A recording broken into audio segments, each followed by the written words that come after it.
I believe that I am the best person for the job of President of the United States. My unique talents give me the ability to be assertive and diplomatic at the same time.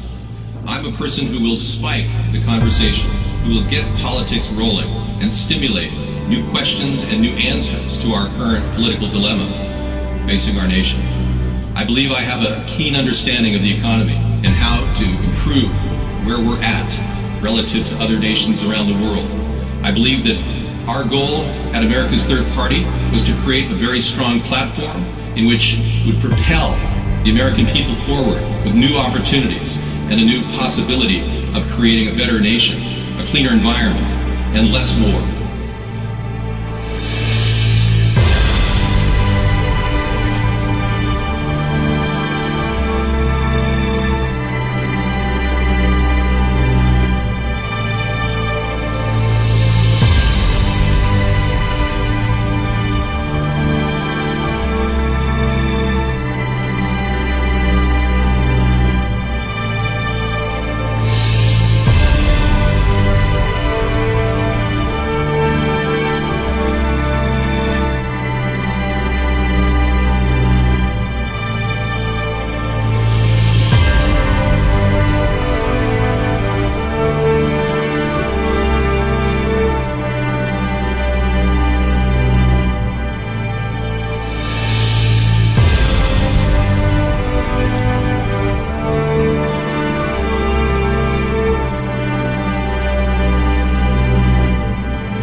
I believe that I am the best person for the job of President of the United States.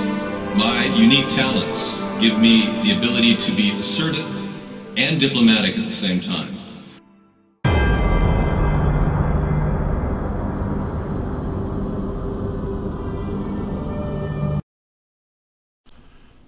Good evening, everybody. Welcome to America's Third Party and our Monday show, Conspiracy Monday. There's a conspiracy going on against your health care. It's really, really serious, too. If you get sick, you're going to end up pretty much, well, getting expensive health care. If you're broke, you're not going to have a problem with health care. You'll get basic health care. But if you've got money, they'll take everything you've got. They'll steal it from you. They'll go after your home. They'll drain your credit cards.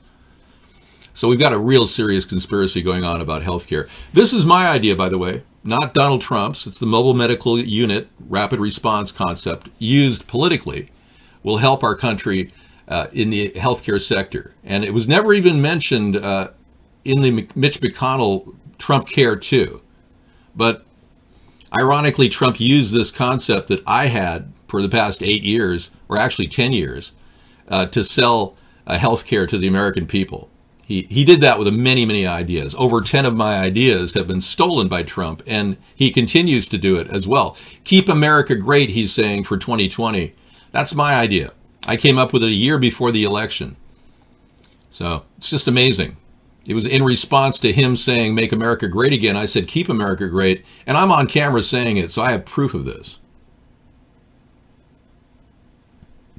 Very popular in Taiwan. Thank you. Thank you to UHF. I'm very sorry about all the images that are floating over my face. It's unfortunate. Yeah, keep America great again was the motto of Ronald Reagan. Or make America great was Ronald Reagan's his motto. And then Trump stole Ronald Reagan's motto, and then now he's stealing my keep America great as his motto for 2020. So it's just amazing how a deceptive, lying sack of shit is occupying the White House right now. And you guys are okay with it because you have no idea what's coming. You think healthcare is bad right now. It's that's just the beginning of this problem. Yeah, it's going to possibly emerge into a war to cover up Trump's major faux pas with the sex tape. The dossier. Thank you. Trump addresses me. Great. Thank you. The sex tape was revealed by a Russian. It was given to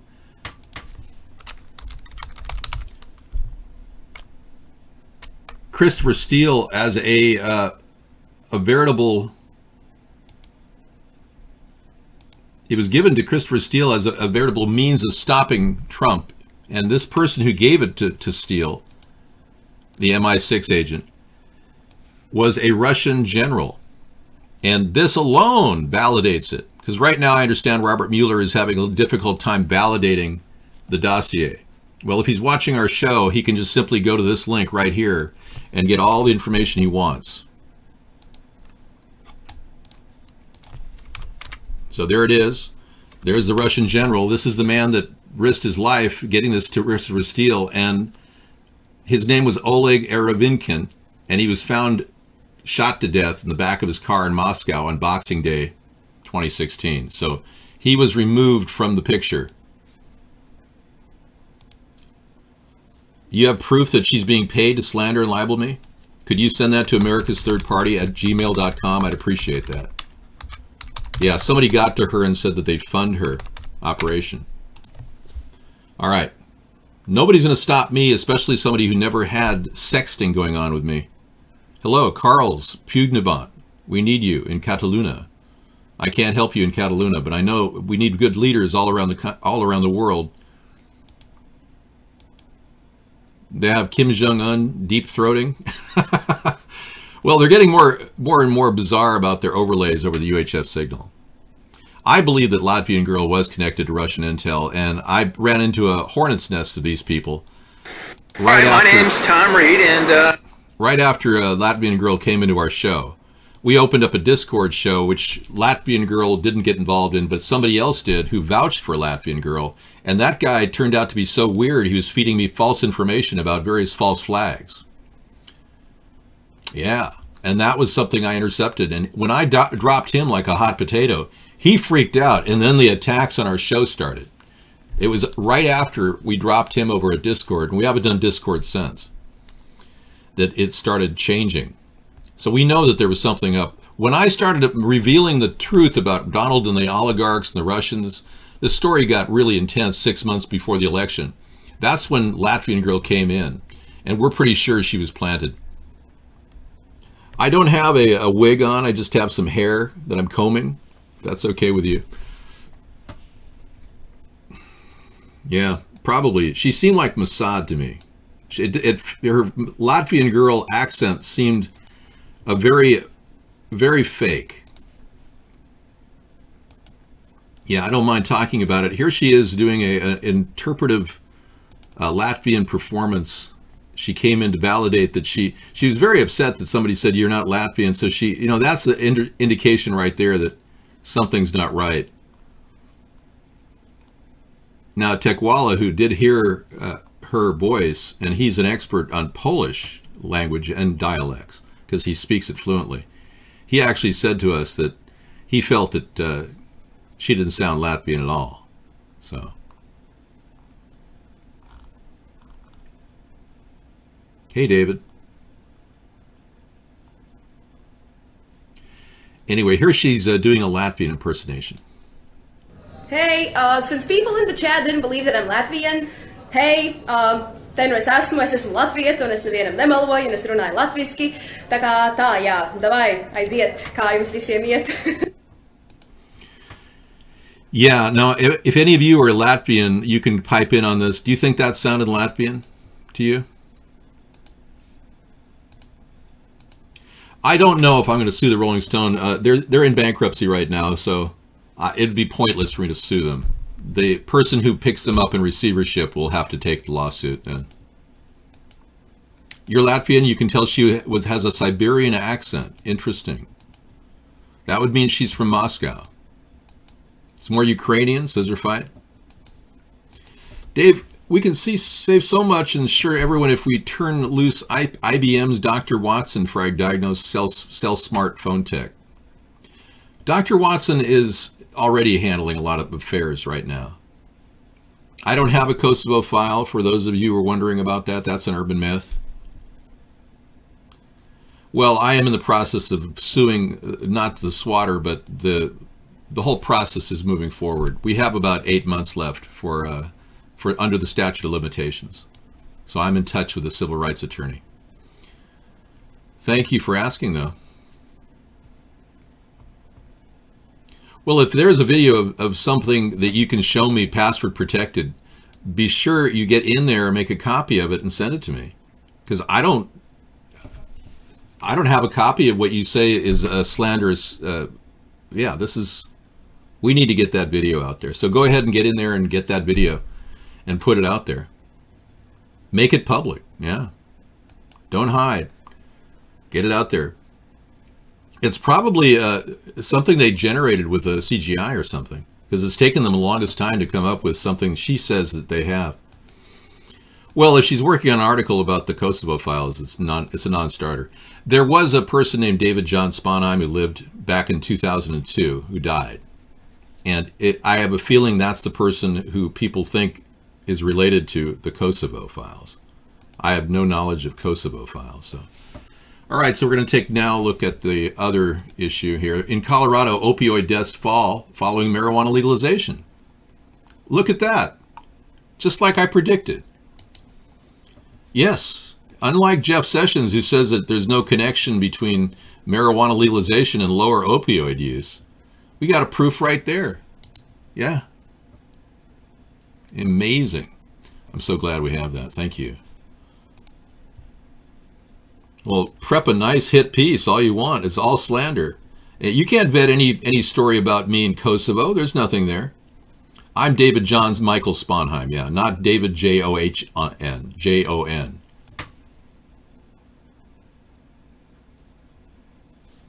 Okay, good. No, I've got one fingernail that's still recovering from the fire, or actually it's a burn I got from hitting a hot plate.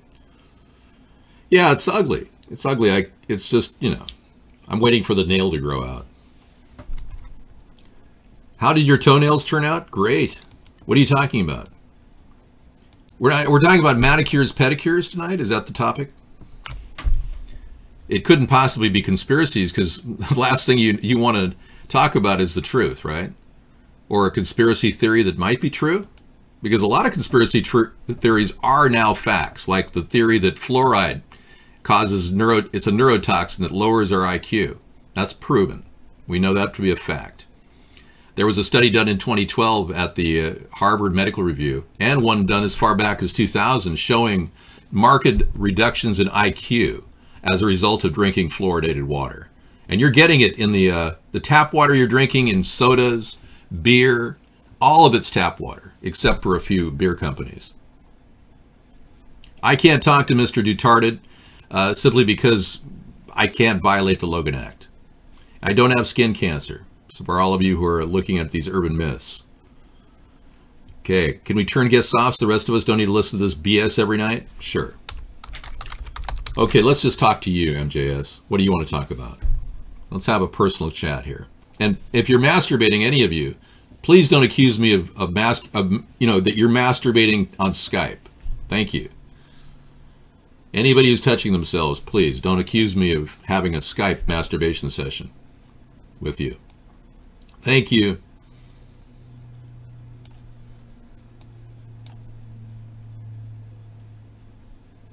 The Turnbull government has welcomed the E-Safety Commissioner's announcement today about the delivery of the pilot for a new national portal. I don't even know what that is. Dave, most substances in a highly concentrated, fluoride is very concentrated. 4 parts per million is the level that they know to be a neurotoxin. Yeah, I don't want to talk about my finger, my hair, or cherry. Yeah, whatever that is. Turn guest on now? Okay. I'm taking direction from the chat show so that I can be fully responsive and interactive at all times. Hepatitis California outbreak triggers emergency. Warning, warning, danger, danger, Will Robinson. Yeah, all these people with their feces on the ground, and Governor Jerry Brown doesn't give a shit about their feces. They're in the grips of the largest person-to-person hepatitis A outbreak in more than 2 decades. He declared a state of emergency, but I mean, it killed 18 people, hospitalized 386, and infected at least 578. But seriously, get these people some homes.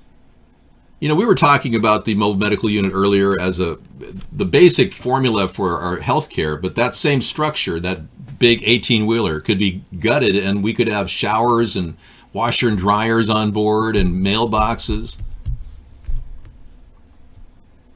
Well, I don't think the word shit is not a bad word anymore. It was removed from the censors a long time ago. It's available now to be said anywhere on the screen, on any television media.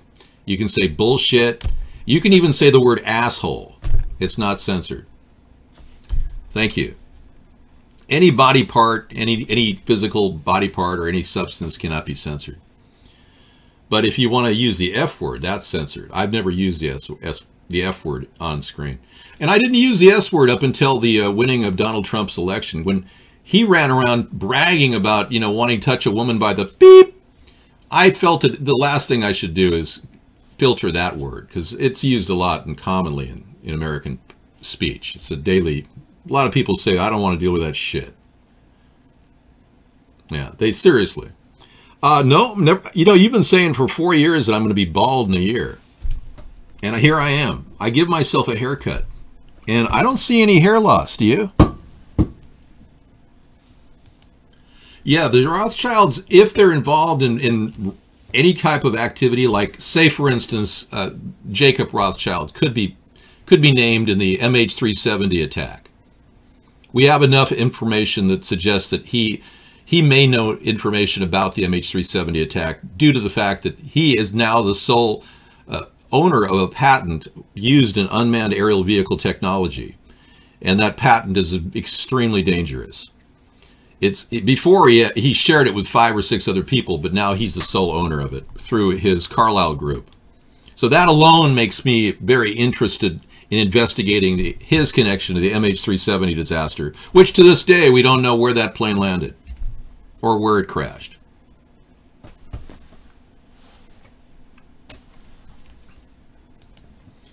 So if you want to see any type of hair close-up, just ask me and I'll bring my head closer to the camera.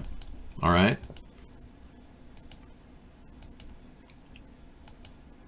The coming generations are incapable of scientific discovery. They can't even make a cheeseburger. That's correct. The snowflakes, the children of the millennials, they're not going to be able to do much at anything. They'll be able to drool and masturbate. That's about it. Did I show my dirty fingernails? Because I only have one that's dirty. But you made a good point, Ghost. I'm not going to deny that.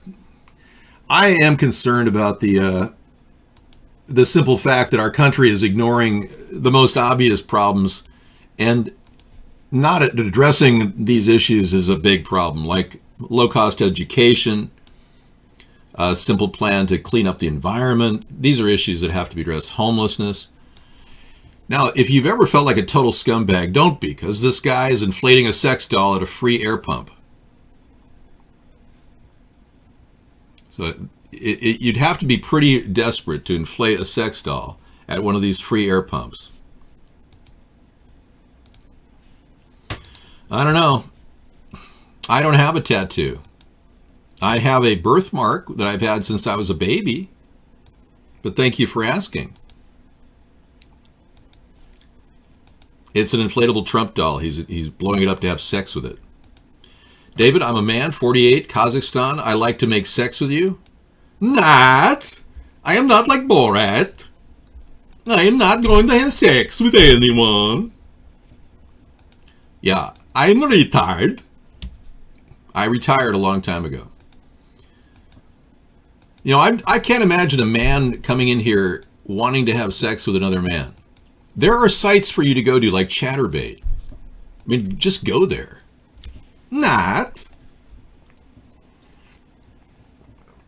You know, how the hell did you get 2 Whoppers for $6? Well, they got deals, man. I know, I can't imagine anyone doing anything like contacting somebody online and having sex with somebody, you know, in your area. It's just, do you realize that in Oklahoma, syphilis is an outbreak. So if you're in Oklahoma right now and you're looking to hook up for some cheap sex, you may want to think twice because you could get syphilis. Yeah, you may not want to have sex in some public restroom with anybody in Oklahoma. Okay, so we've got a lot of things to talk about. We're all human here. I am human. But I have a cyber mask that I ordered for Halloween. So I'll be doing a Halloween show coming up with a cyber mask. I'm going to be a cyber presidential candidate, or a cyborg. Yeah, not cyber as in... Yeah, anyway. Okay, another image came in. We're still deciding whether the situation in California was orchestrated by a particular type of plane that has a laser beam on it. Now, what we're looking at right here is a very interesting meme from Scissor Fight. It's almost like they were setting the calibration on the laser beam, and they wanted to zoom in on this particular area. This laser beam just literally decimated this house, and none of the trees are taken out. So it does look, this is a really solid piece of information. Thank you, Scissor Fight. This is solid information that verifies to me that somebody photoshopped the house in, or it looks a little photoshopped, or the laser beam was used. So could you verify if that was photoshopped when you check it again? It does look photoshopped. Please don't talk about anybody discussing things negatively about me in the background. Yeah. It looks a little photoshopped. It's fake, yeah. Okay, David Sponheim, you've been under witness protection for several years. Recently, I decided to leave witness. I need my freedom back. My death was a lie. Really? Are you serious? Are you in some sort of a... It's not photoshopped? Really? Okay, well, now we are seriously concerned here. This is not cool. Well, let's be clear. It's not. Okay, so let's take a look at that plane, shall we? Well, you're not serious at all. You know, somebody said I should go as Frankenstein, because my head looks just like Frankenstein's. And I don't know, it's kind of it's a toss-up, really. I mean, it sends the wrong message if I do Halloween as Frankenstein. I don't know, there is a similarity, though, in my face. My forehead especially, it's the same size.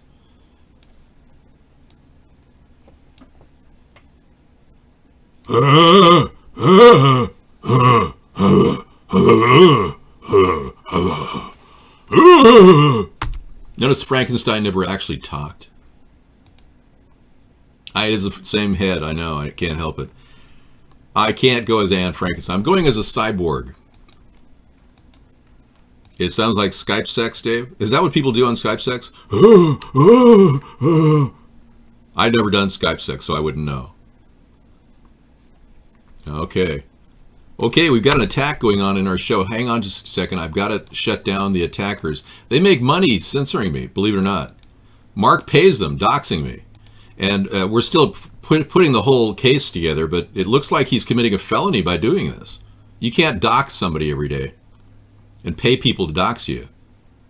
You know, I thought maybe these were civil penalties that he's engaged in, but it looks to me like it's going to be a criminal penalty.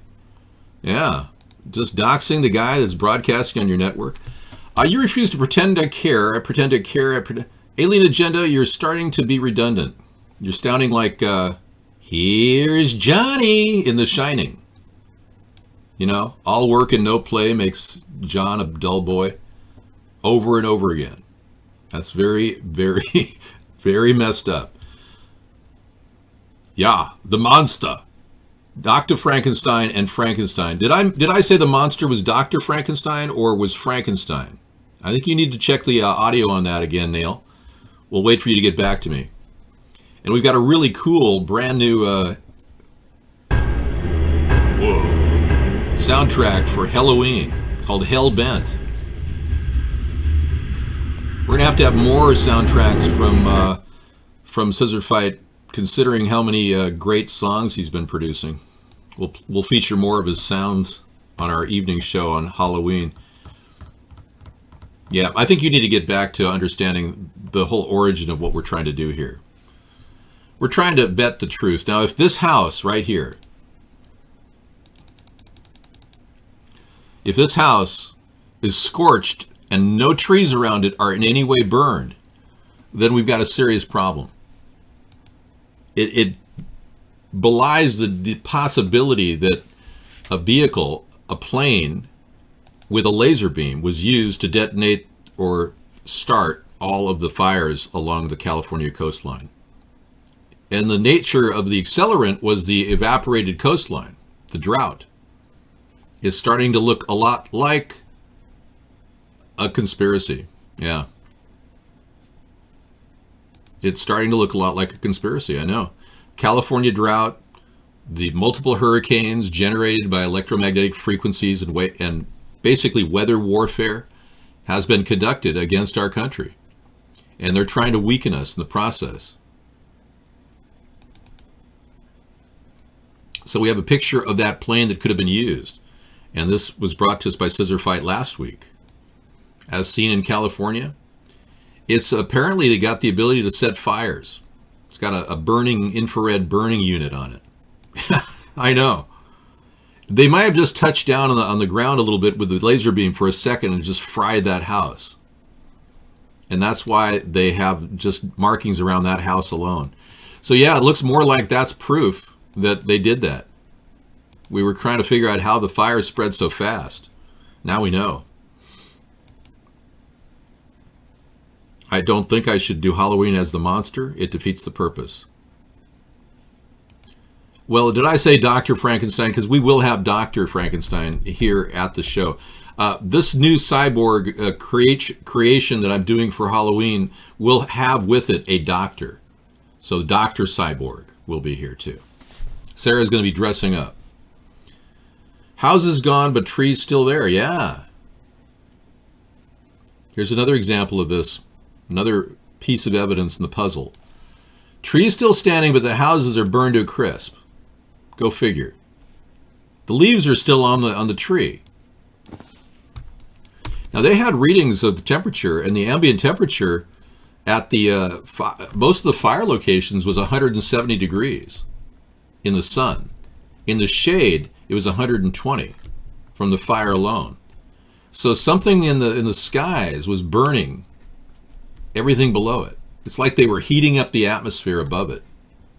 Yeah, so anything in the shade was 120 and anything in the sun was 170. Very strange. That's very unusual. She's going to dress up as a Dr. Frankenstein or a Dr. Cyborg. That's going to be her role. Yes.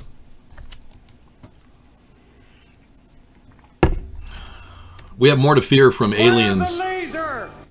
We have more to fear from aliens than we do, from artificial intelligence than we do aliens. I don't even believe aliens exist, but if they do, I'll be sure to tell you about them. Fire the laser!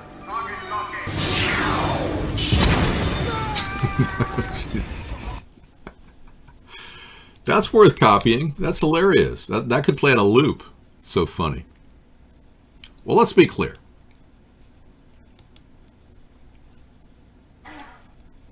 That was pretty creepy of Trump, too. Hitting on that teenager. Wow. Fire the laser! Copy that one, too. Fire the laser! I might as well put it in miscellaneous. All right, thank you. I really like Download Helper, Video Download Helper on Firefox. It works better than any other downloader I've seen. I don't believe aliens exist, no. You'd think you'd be wiser to say you don't know if they exist? I don't believe aliens exist. Yeah. Hey, could you just leave? We're done with you. Thanks. I think that if they do exist, we should see pictures of them, considering there's 5.4 billion cell phones out there. Guys, it's 11:30 a.m. on October 10th, 2017. Okay, somebody's running a story here. Go over some basic facts. Yeah, In Truth by Grace is talking about The average house The fire heat. burns at a temperature of about 1100 degrees Fahrenheit, which isn't hot enough to destroy most metals and earthly made substances. Wow.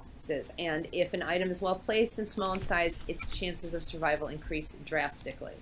Let's take a look at the burning point of a couple of materials. Glass burns at around 2600 to 2900 degrees Fahrenheit, which is more than double the regular temperature of house fires or forest fires.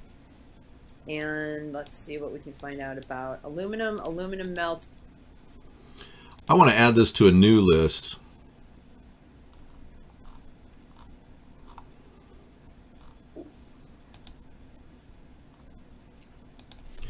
It's going to be new 10A, because last month we hit like 150. When we reach 150, we got to stop, because they'll top us off at 200. So I'm going to 10A now, at the halfway point. All right, and then I'm going to copy this as well. Yeah, looks like a good video. Sight unseen. I'm just going to grab it. Okay, good. And I'm having to do that now because there's so many needs now to validate information that we're seeing YouTube scrub video after video in efforts to completely censor our population from knowing things, especially things about such horrible devastation along the California coastline. I assume the fire is still on, right? Proof California fires were started at, here's a Vimeo lead. Not natural weather weapons were used. 37-minute video, good. Thank you for that link. Okay. Uncaged Bioshock has that, good. Thank you very, very much, man. So we've got other stuff to watch. 37-minute video on how the weather warfare is being used. I got you, Scissor Fight. Thank you. All right, so as you can see from watching our show, we do serious link work here. That's the best way to describe it. And I bring in videos that play 4 hours after the show. So if you want to keep watching and during the day overseas, you can certainly do that. We're open to the possibility. Yeah, many people tune in the early morning in some countries just to watch our show and then carry it on watching it into the evening. I have no knowledge of Richard Simmons. I told you I've never met him. It's a guess that maybe he's still behind his blanket, hiding from the paparazzi. Well, I believe 9/11 was an inside job too. And I also believe UFOs are real. I said no one's ever taken a picture that's legitimate of an alien. That's what I said. I don't know anything about Rick. Sorry. Yeah, I think that since we've got 5.3 billion cameras on Earth, we don't have any legitimate pictures of aliens. I have more video evidence of Sasquatch or Bigfoot than I do of an alien. I have some pretty legitimate pictures of Sasquatch from a drone camera. We've seen this recently. It was just like blows us away. I wish I could show it to you right now, but it'd be almost impossible to cue that up. David, if you're so insulted by Trump and the underage girl, yes. I was never posting a picture of a 14-year-old shaking her ass. I have no idea of what kind of age the people are that, when people send me clothed images of women dancing, I have no idea what their age is. That was something that was sent from Meow TV of a woman that I find out later after the fact is aged 14. And she was fully clothed. So don't accuse me of doing anything like that. That's crazy. You're nuts. Okay? Thank you. But for your edification, we will never, ever, ever screen something without properly vetting it. Thank you.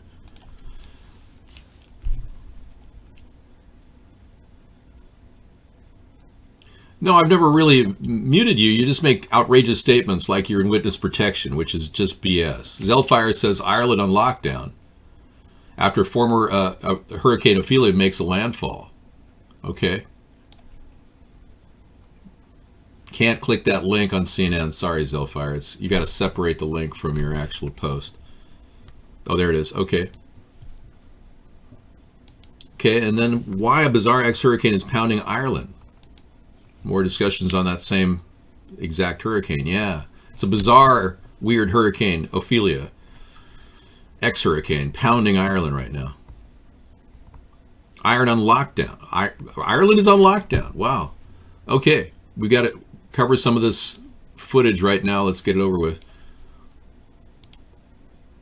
We've got ourselves what was once a hurricane, just a recent few hours ago was a hurricane. In fact, it was a major hurricane, Category 3, the 6th major hurricane of the season. And Rosemary, we've had, in the last 50 days, 6 major hurricanes. And of course, we've covered all of them here. But this particular one, as you said earlier, going the other direction. So we're going to talk about what its impacts are. It is unusual. Back 30 years ago today, actually, was the last time, back in 1987. It's known as the Great Storm of... Okay, the Great Storm and Ophelia. Category 3, destructive winds on tap for Ireland. So what's happening in Ireland is exactly weather warfare. They're intensifying the hurricane using electromagnetic stimulation. Phased array radar triangulates on this weather pattern mixed with chemtrails and heavy metals, and they're able to direct these water accumulating particles anywhere they want to create an amazingly large Category 3 hurricane. So now it's really affecting the British coastline. Wow. Okay.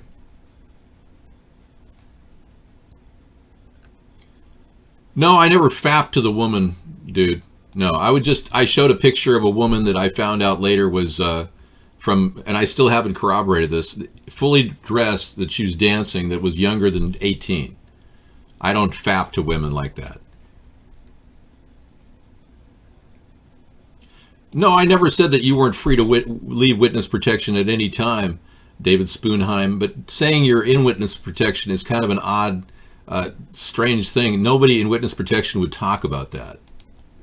So you've already violated the agreement you made with witness protection, and therefore you won't receive any help from the government, I guess. Dave, UHF video is in German. It sounds like an old Hitler speech. Ich nicht ein Nazi. Hey, it's time to believe that America needs a person like me who's managed to do chat 15,000 hours now for 9 years against all odds and is very, very open to finding centrist solutions on all different issues. Hi, my name is Diaper Boy. That's a sad thing you got going there. That's all you got is Diaper Boy? Does that get you dates? Okay, Esotericological, the hidden history of humanity. Is this one of these flat earth sites? I'll have to read that later now, Nero.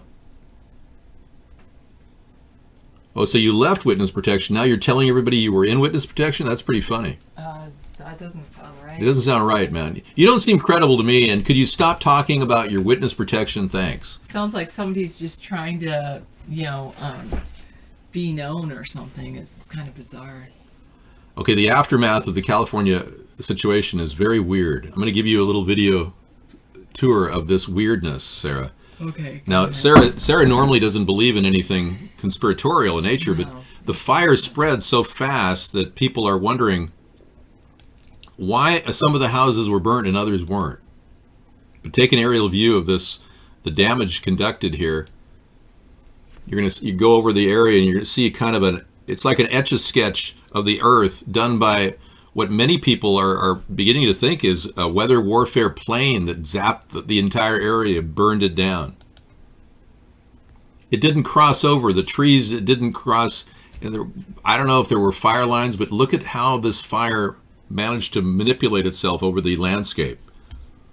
You have you broadcasting to your European friends, 500 plus and counting. Excellent. Thank you, 187. Well, you guys can broadcast our show anywhere you want, and we even have enough video footage on YouTube to play it incessantly. We have an endless loop coming out of YouTube. 15,000 hours of broadcasting time you could play. Many of our ideas are recirculated and revived as we do the shows. Wow, this is pretty devastating. Why are there so many trees standing, though? That's the question. Well, because some trees, they actually open up their pine cones when they burn and actually regenerate. 1. 2, the trees have deep, deep, deep, deep roots. Mm-hmm. deeper than the foundations of these houses to get their water. 2. And 3, they're mostly moisture, whereas the houses are mostly dry. 3. Okay. Somebody watered down their roof and their trees that day. They had sprinklers. She just made that up. Isn't that amazing? So she can debunk any conspiracy theory, and Sarah is the expert debunker here.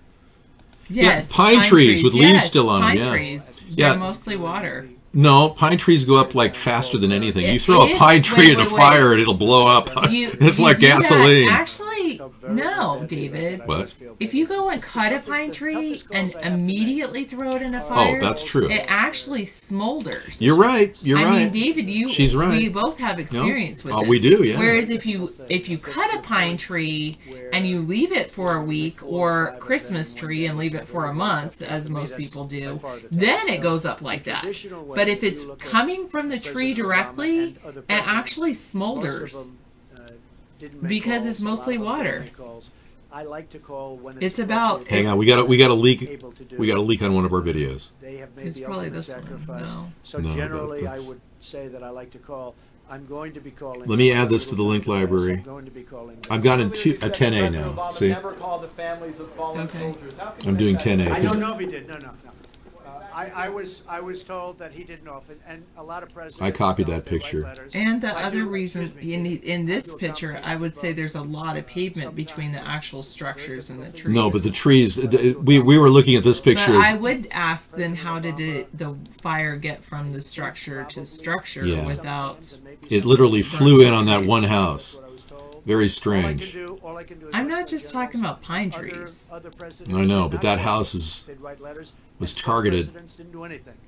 But I like the combination of. Oh, it's I a like it's a when I Donald can, Trump the thing that's on repeat. combination Okay. of Yeah, also- somewhere David's got Donald Trump somewhere in the background. Okay, I just had to save this ping image. I'm not saying I'm Get a fire informed on expert. I'm today's just top giving a stories. debunked. I'm Amanda Putman, and here's a quick look at what's coming up next. Pregnant Princess Kate It's gets the Hill. twirled around by a famous storybook Okay, let's do the character story real who it quick is here. in the cute dance coming up. And the Okay, Trump claims Obama, other past presidents didn't call families of fallen soldiers. Okay, so he says things all the time that cannot be corroborated. most unique You're assuming that humans burned fast. I never said that, David. I never said it either. Well, I can tell you that Sarah's right about the moist, fresh pine trees.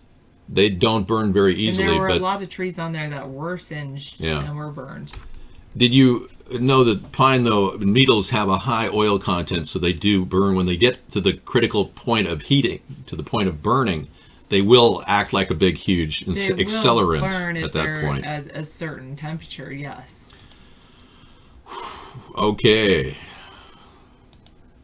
But the trees were already drought-stricken, 183 says. But they weren't dead. But they were dang near dead.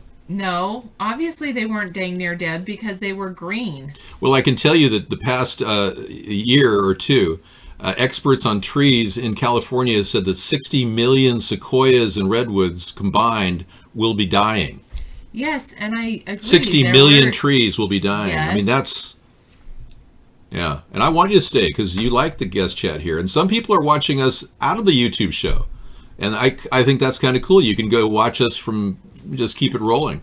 It's like the endless episodic TV show. It never ends.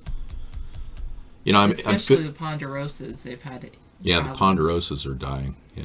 So we do know that the 60 million trees in California are near death. So there's extreme weather in Ireland. I believe they're experiencing the hurricane. yeah, it's severe, and it's hitting the coastline of Ireland extremely fast. They're Category 3 now. It's upscaled from Category 1 to Category 3 and moving eastward.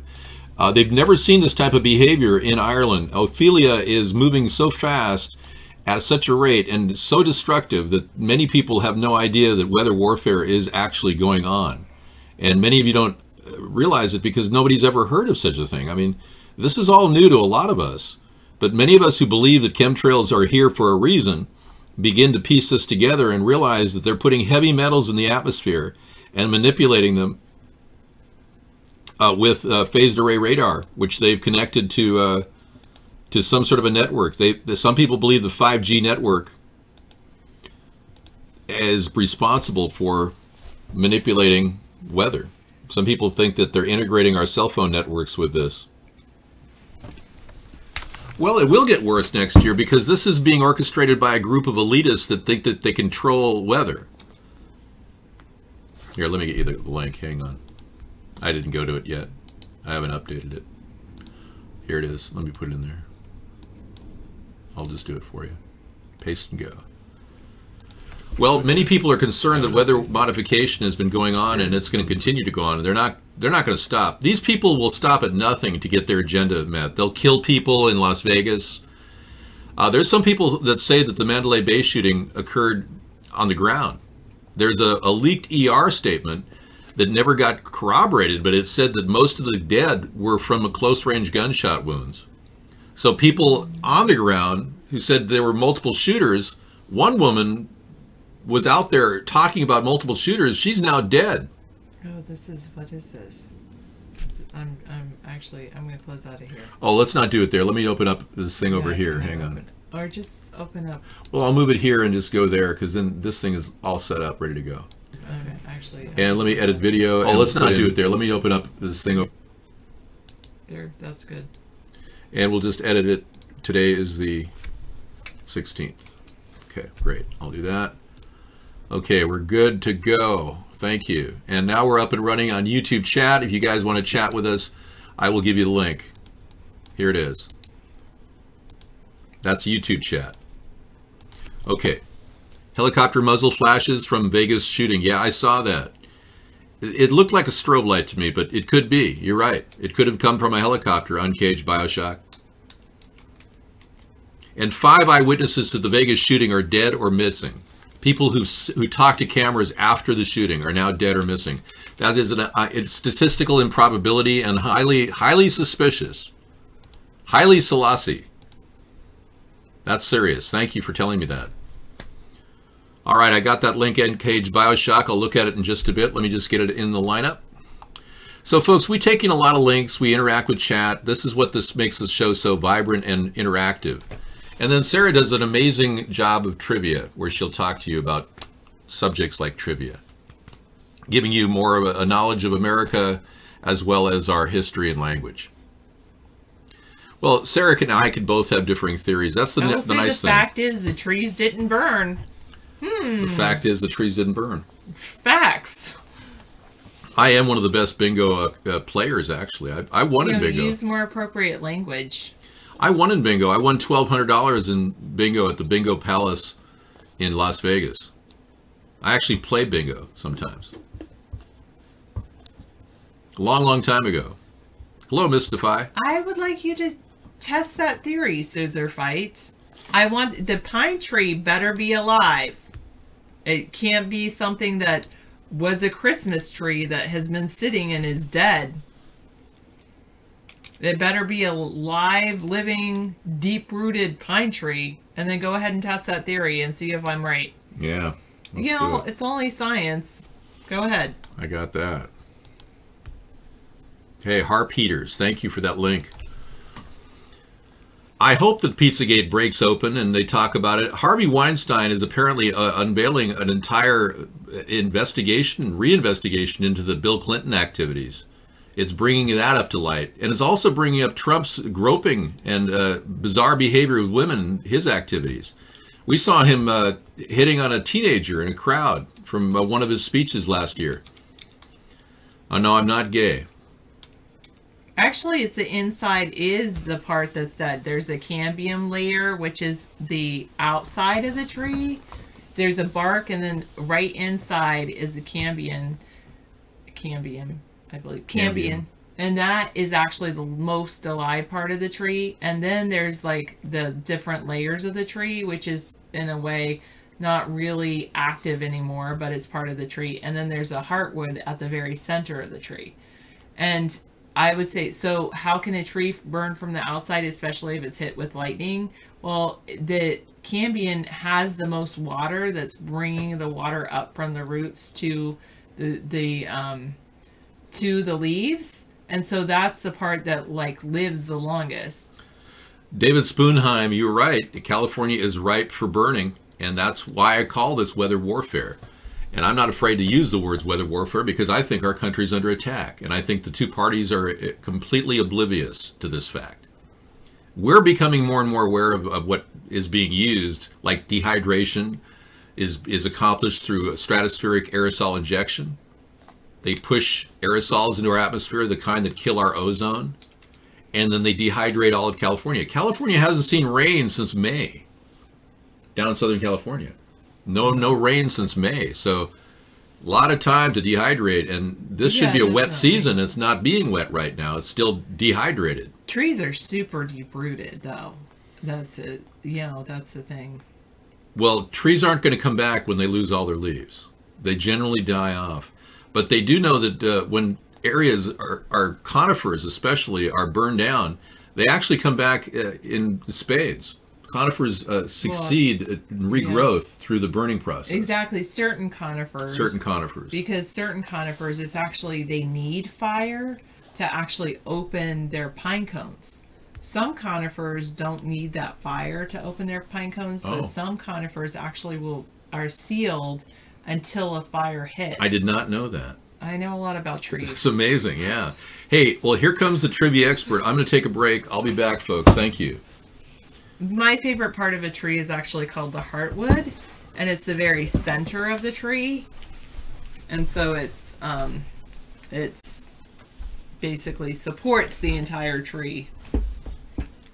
But as far as trees burning from the inside, like I said, scissor fight. So you have the heartwood, which is the center. Then you have these rings outside of the heartwood, and the cambium. Let me bring up a tree diagram. A tree is actually, it's easier to burn it if you're able to set the center kind of on fire. Besides the heartwood, because it's super hard wood, is that the in between the heartwood and the cambium layer is the area of the tree that's able to burn the easiest. I know, still talking about trees. Well, I learned a lot about trees. There's this really cool book called I go to this outdoor classroom field trip, and one year they talk about salmon, the next year they talk about trees, and the third year, I forget what they talk about the third year. Water, maybe? But no, I'm not giving it up. I want to look at... No, I don't want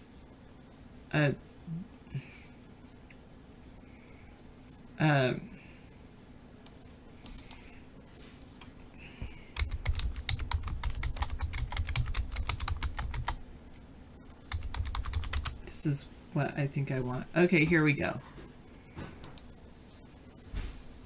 So let me get this. So you have the outer bark. Let me see if I can get a better image of this. There we go. Maybe that's better. That's not that good. Let me go in or something. Better not close it. So you have the outer bark, and then just inside the outer bark is called the phloem. And the phloem acts like the straws. The outer bark is to protect it. It kind of spreads out a little bit as every year it grows. And then there's the phloem. Now the phloem has it actually flows. That's where like all the water from the roots go up to the outer leaves is in the phloem. And then inside the phloem is the cambium layer. And the cambium layer is like the soft outer shell of the tree, once you peel off the bark. And that is like where the tree is doing the most growth. And that layer, the cambium layer, is like where it's growing. Then you have the xylem, And the xylem is actually, if you were to set a tree on fire and it was like this cut tree, the xylem is going to catch on fire first because it doesn't have as much water in the phloem and the cambium layer. And it's not as hard as the heartwood. And so the xylem is going to catch on fire first and burn easier than anyone else. Now, I will say this with, see also the rings on the tree. If you look at each ring, notice that there's a light ring and a dark ring. And so the light and dark, a light part represents the spring and summer when it's doing the most growth. And the dark represents the winter, fall, winter, when it's not growing as much. All right, I know. And that's why you count not every single ring, you count every darker ring to see how old a tree is. Yeah, it's pretty cool. I know. And so it's fat wood, known as fatter lighter wood, rich lighter pine knot, lighter knot, heart pine, or is derived from the heartwood of the trees. The stump and the taproot. Yeah, so the heartwood really is like, that's where they have this taproot that goes deep into the ground. And it's pretty amazing. It's like the heartwood has to support all of the tree. And so it goes deep in the ground. And then, but the phloem, the outside of the tree, is where you're going to have the most moisture. Now, once you chop down a tree, no, you should never burn a forest. Never. Only you have the ability to prevent forest fires, like Smokey the Bear said. I know you never see me so serious explaining things like anything like this. This is how I am pretty much every day, is explaining how things work. But I would, instead of just telling you, I would be more likely to ask you questions. What do you think that does, and why do you think that is? But that's why I truly believe that a lot of those trees did not burn, is because the phloem and the cambium layer are on the outside of the tree. No, I don't think so, Sponheim. Yes, winter. Yes, spring and summer is when the outer layers are growing. And that's why you notice on the tree too, the lighter colored layers are bigger, because it's doing most of its growth in summer. Yes, I have talked to the trees quite a bit. When I was younger and I first learned that trees take in carbon dioxide, and I think it's transpire. They put out oxygen, and oxygen is great for us. We take in oxygen and we put out carbon dioxide. They take in carbon dioxide, put out oxygen. Is a great cycle. So it's really fantastic to actually talk to trees, because you're putting out the carbon dioxide and they're putting out the oxygen. And it's really good to like hug a tree too. Yes, I look great in my tree looking sweater. I think trees do make a sound even if no one is around to hear it, because it makes vibrations, which is basically what sound is vibrations. Yes, you can call me a tree hugger. I'm not offended by that term. Yes, trees do lower temperature. So there's a big push, and trees are my friends, yes. There's a big push in Washington State to create conservation buffers along streams. So like 20, 30, I think even 100 feet. I don't know how far from the stream, but they have to grow Like farmers used to be able to like have their farm all the way up to a river.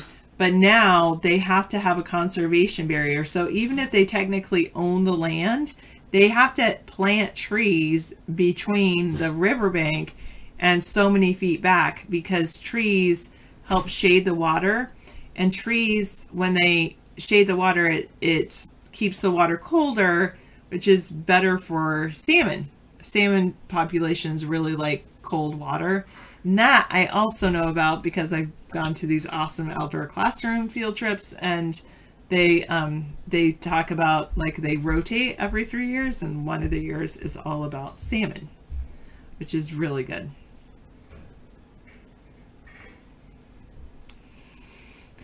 No, cutting down trees is not going to prevent you from having cold weather, because trees in the winter actually can help you insulate, whereas in the summer they keep you cool. They also insulate in the winter. So if you actually cut down all the trees and winter came along, then it won't protect you. You'll actually be colder. Just like for instance, you have on a cloudy day or a cloudy night, it's actually warmer than it is on a clear night, because the clouds act as an insulation barrier. Trees are the same way. They act as an insulation barrier to keep you warm. With all these 4 seasons: winter, spring, summer, fall. Yes. Hello, Laura. Would you like for David to make a wooden raft for him and for he and I to picnic on? No. I mean, I wouldn't mind being on a wooden raft, but I don't know about eating on a wooden raft. So I'd rather picnic on the beach and then go on the wooden raft, or picnic on the beach and then go for a swim. Your grandpa had a picture on the wall named Open Sea.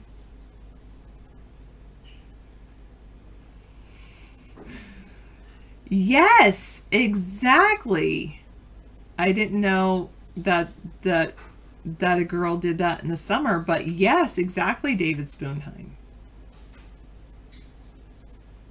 All right, all this nature, all this science, exactly.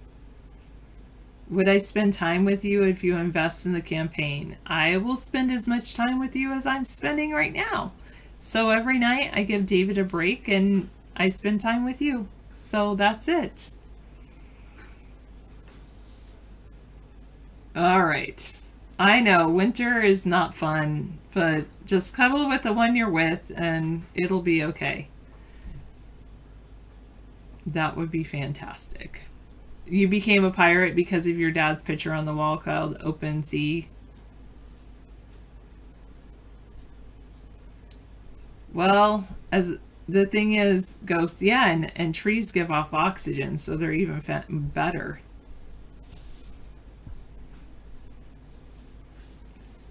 Can I raffle tickets to win a dinner cooked by David? That would be fantastic. I just don't know if David would be willing to do that. You should ask David that.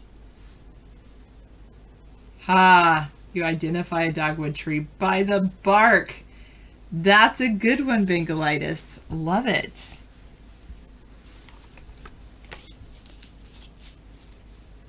Do you want a brief explanation of an acorn? In a nutshell, it's an oak tree. I love that too. Those are so good. Yes. All right, have fun with that, 149. Just be careful and don't get splinters. All right, moving on. What was the pen name? I'm going to move into trivia now. We're working on literature in English. What is the pen name for Charles Ludwig Dodgson? A 19th century writer, scholar, and photographer, best known as the author of Alice's Adventures in Wonderland and Through the Looking Glass. Correct, 137.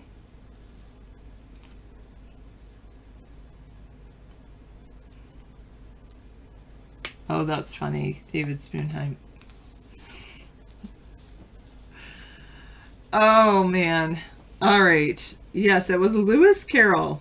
What was a poem by Ernest Lawrence Thayer from the late 19th century about an arrogant, overconfident baseball player who brings his team down to defeat by refusing to swing at the first two balls pitched to him and then missing on the third? So close, 655. Dylan has it right. Casey at the bat. The poem's final line is, "There is no joy in Mudville. Mighty Casey has struck out." Good job, Dracula, and 906. I am 2200. I am indeed. I like this book. All right. I did not know that, 906. Okay, have fun, Salty. All right.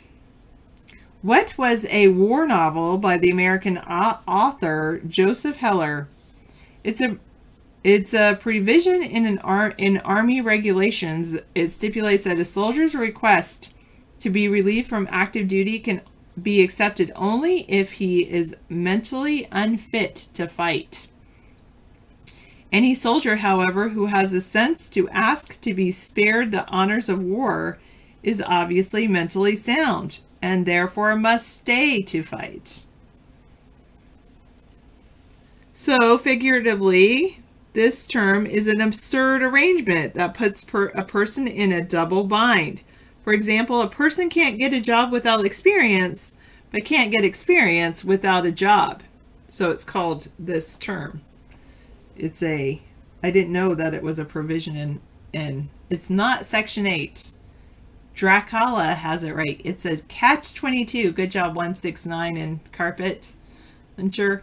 All right. What is a novel by the American author J.D. Salinger that relates the experiences of Holden Caulfield, a sensitive but rebellious youth who runs away from his boarding school? Correct, Dylan, and 169 and 655. I have never read that. Good job, 978. I never read Catcher in the Rye. I don't know if I want to. A sensitive but rebellious youth who runs away from his boarding school. Is it worth it? I don't know. All right. Who was an American author of the early 20th century, known for My Antonia and other novels of frontier life? Ooh, I think I would like that one.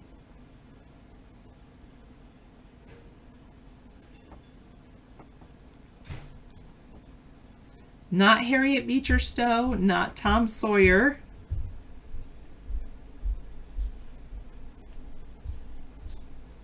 Not Tom Cruise.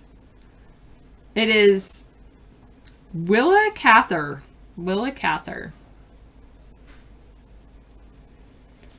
Okay, who was a 20th century American writer known for his hard-boiled mysteries featuring private detective Philip Marlowe, whose adventures chronicled the seamy underside of Southern California? Many of his works, including The Big Sleep and Farewell, My Lovely, have been adapted for films.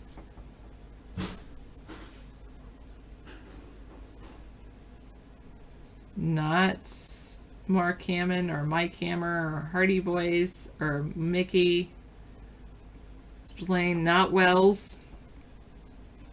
I have to admit, I never read any of these. I haven't even seen the movies The Big Sleep or Farewell, My Lovely. It was Raymond Chandler. Raymond Chandler. Thank you. I'm glad you like my sweater. Okay, what is a poem by Alfred Lord Tennyson that celebrates the heroism of a British cavalry brigade in its doomed assault on on much larger forces. The poem contains the well-known lines, "Theirs not to reason why, theirs but to do and die." Good job, 169. Correct. The Charge of the Light Brigade. Oh, this is my least favorite author. You guys know who that is. I really don't like him. Hi, Candy Rain. Nice to see you. This is the person I really don't like. It's only because he was around during Old English times. Who was a 14th century English poet called the father of English poetry. He was the first great poet to write in the English language. His best known work is the Canterbury Tales. Yes, Dylan, Chaucer. I don't like Chaucer. I've given you a good reason why I don't like Chaucer. I like a little emoticon. Candy Rain. I was thinking about you the other day. I don't know why. Oh, I was in a different Facebook, like my professional one, and I saw the word Candence. Yeah, Candence, and I thought of Candy Rain for some reason. You got 10 monarch chrysalids ready to enclose. Ooh, how cool is that? All right. What is a cat with an enormous grin? By Encountered by Alice in Alice's Adventures in Wonderland by Lewis Carroll. Yes, indeed, the Cheshire Cat. The cat tends to disappear, leaving only its smile hanging in the air. Smiling like a Cheshire Cat refers to anyone with a conspicuous and long-lasting smile. That's cool. Ooh, it even has a picture of the Cheshire Cat. Let's see it.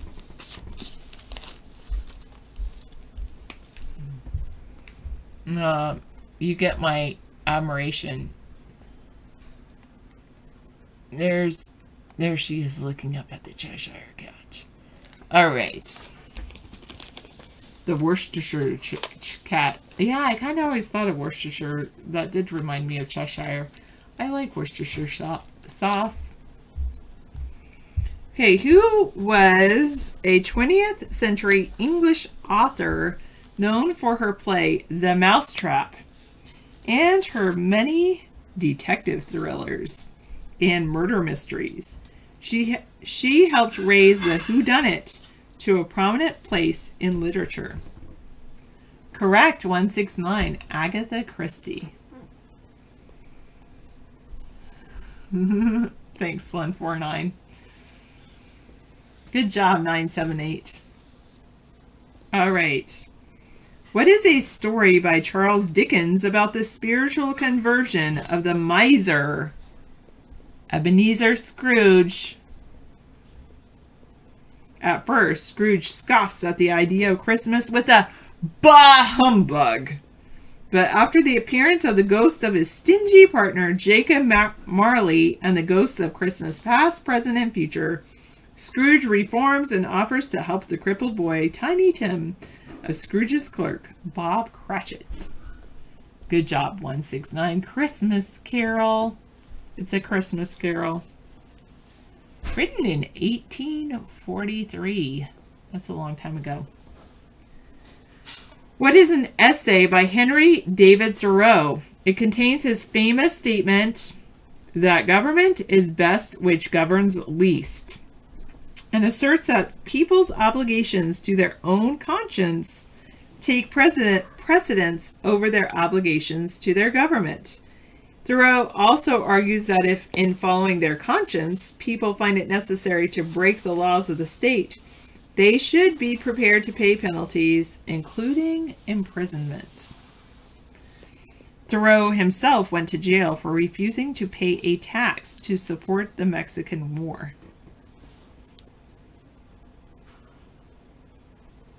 Yeah, I'm not interested in fishing. Sorry, Salty. Tiptoe through the tulips. That's funny. Just stop, Scro says. Just stop. Just sit there and look pretty.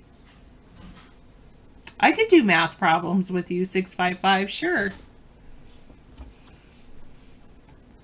I do want to say that one, though. That was Civil Disobedience by Henry David Thoreau. Let's see if we can get up some. Ooh, I know. We'll go to Solve Me.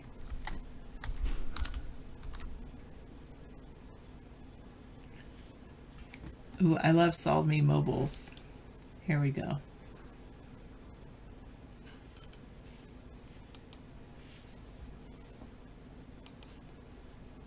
Okay, wait, come on. Okay, there we go. Oops, I'll put myself over here. And we'll go with Puzzler, Explorer, Puzzler, or Master. I think we should go to Puzzler. Go to level 61. All right. If the purple square equals 1/2, and together they equal 1, then this little green crescent must also equal 1/2. Wait, let me see. Yes, I think that's true. Submit. Yes, we got it right. Good job. Moving on to the next one. All right, this one has 2 orange raindrops, 3 blue trapezoids, and 2 green circles. But notice, and all together, sorry, it scared you. I'll try turning it down. I don't know if I can turn it down. Yeah, I guess I can turn it down here. Kind of. Altogether they equal 48. Altogether they equal 48. So the question is, if the orange raindrops equal 12,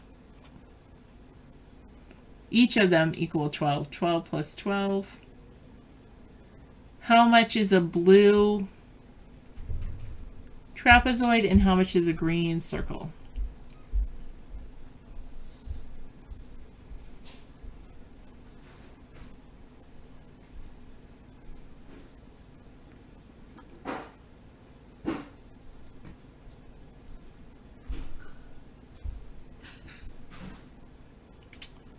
One person says 14 and 13. I'll put those in, see what it says. No, the mobile has to be balanced. So 12 plus 12 is 24. So the blue is 10, green is 3. Let's see. 10, 10, 10, that's going to be 30. This is going to be 24. I think you're going to be too high. And the green you said is 3. I think that's going to be 36. I bet it's not right. Mobile is not balanced. Blue is 8.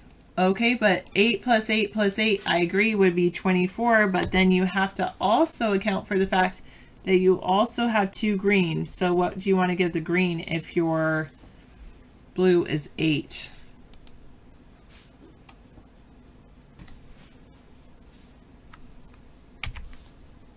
What about 0? Oh, 8 plus 8. Oh, no. I guess it doesn't want to take 0. So someone says 4 and 2 and someone says 5 and 4. Okay, I'll do 4 and 2. 4 plus 4 plus 4 is 12. Ooh, yes. Oh, okay, because these two have to, the blue has to balance the green. And, oh wait, sorry. 4 plus 4 plus 4. And 2 plus 2 is 8. I don't think that's going to balance because your blue and your green don't equal each other. Incorrect. So one says 5 and 5 and 5 and the other 4 and 4. I don't think that's right, but we'll try it.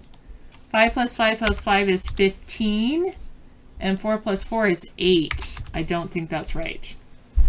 They can't both be 12 because one, if they're 12, then it has to be that this whole side has to equal this whole side.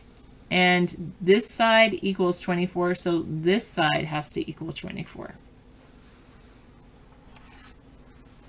They are algebra. You can solve it. Okay, someone says 6 plus 6 plus 6, which is 18. Guys, you know what I'm thinking? You say 6 and 3. I'm going to say that I think the blue has to weigh less than the green.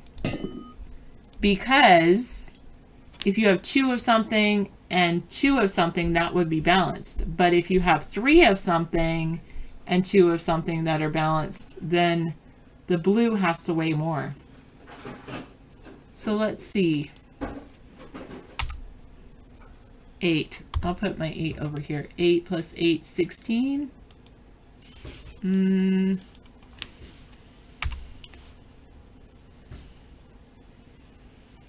But see, then 655, you're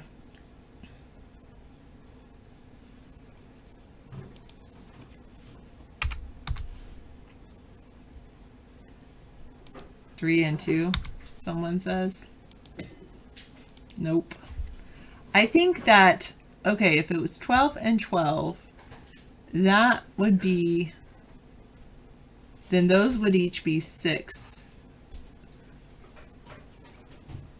6 and 6. I'm going to go with this. 6 green, blue 4. I agree with Dylan.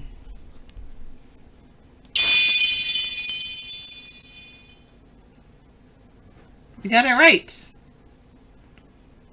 Because 6 plus 6 is 12. 4 plus 4 plus 4 is 12. 12 plus 12 is 24.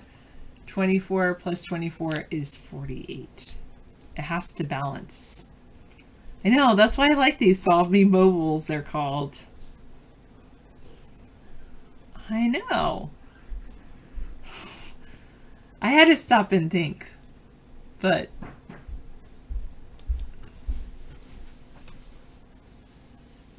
you can create an equation by dragging a beam or a number showing above a string off of the mobile.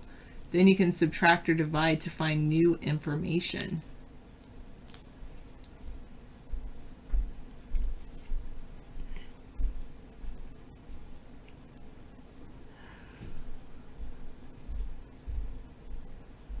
You might destroy me in an arm wrestling match. I don't claim to have the best arms. Okay, altogether it's 18 on one side, so this side has to also equal 18, and one of these is 6. So take away 6.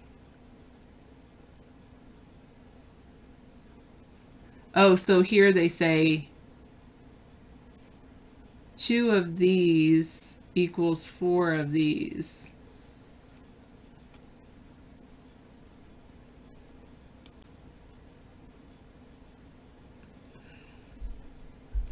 Oh, so this should be 3 each.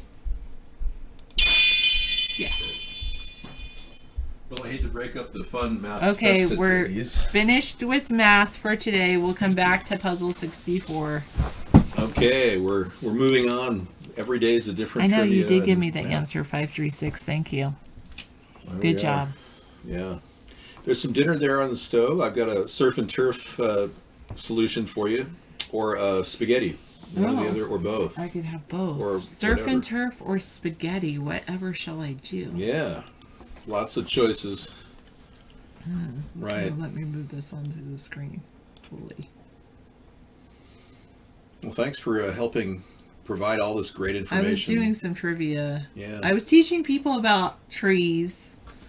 Yeah. And specifically about all the different parts of a tree and how a tree can actually burn from the inside easier than it can burn from the outside. Mm-hmm. Because of the xylem. Xylem inside the tree. Yeah, so the inner core is the heartwood, and it's the hardest part of the tree, and you can kind of think how the stump is super hard. Yeah. That's the heartwood.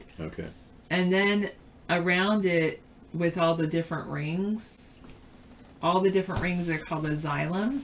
Okay. And really, those aren't living. No. They're just there. They're part of the tree, but they're not active. They're crusted outside. And so if they were to catch on fire, they would burn easier than the outside of the tree.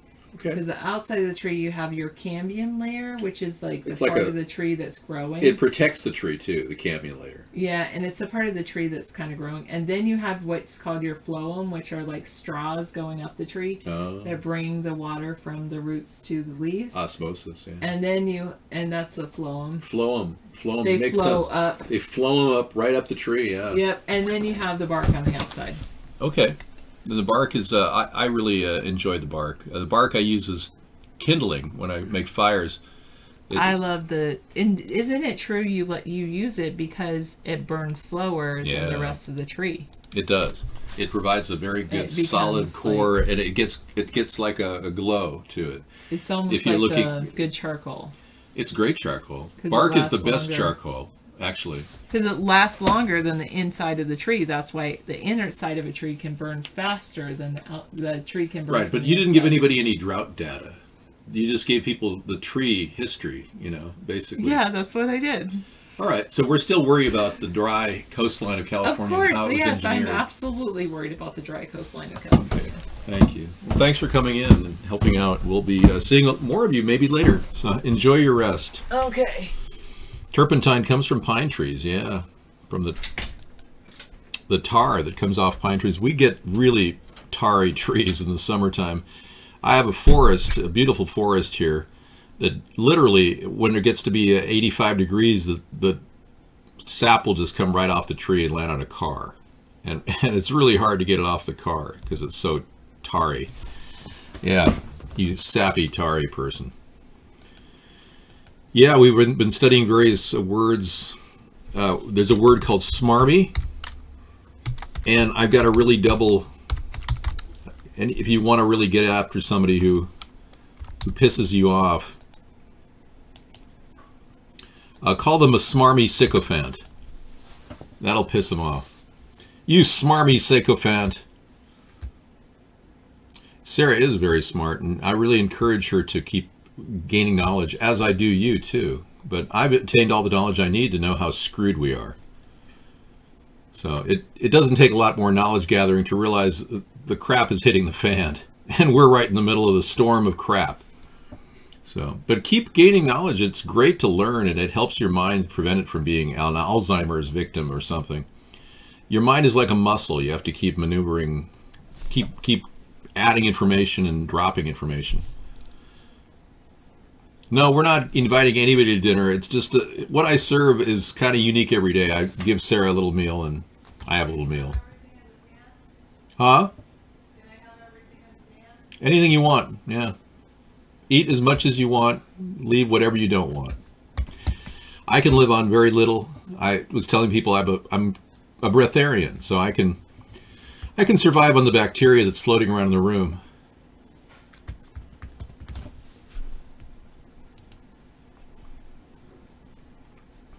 Yeah, you learned advanced algebra but forgot how to wipe your ass. You know, that's a lot of people. That describes so many people today because I think we're being dumbed down. Rubbing alcohol will. It's got to be 90% though. Yeah, don't try getting the sap off with the 50% blends of water and rubbing alcohol you get at the market. Okay, body cam shows the moment deputies suffer panic attack while armed. Wow. This happens a lot. Deputies having panic attacks. Hold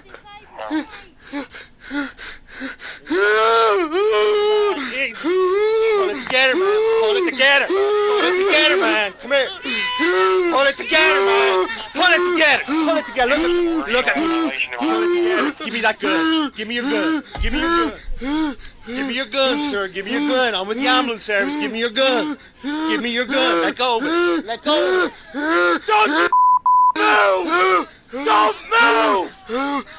Don't move! Shut the up! Well, I've seen enough, but this is pretty dramatic footage, I must say. I'm going to have to add that to my police activity report tonight on our show. Reporting police activity. I don't know. It was a guy who had We don't talk about that person on the show. I'm purging you. Yeah, she's slandering me, and somebody said she's getting paid to do this. So she's making up stories and slandering me. They figured they've got a person who can, attack people and not have to pay the financial price. Candy Rain doing great. Got 10 monarchs ready to close. Wow, chrysalides.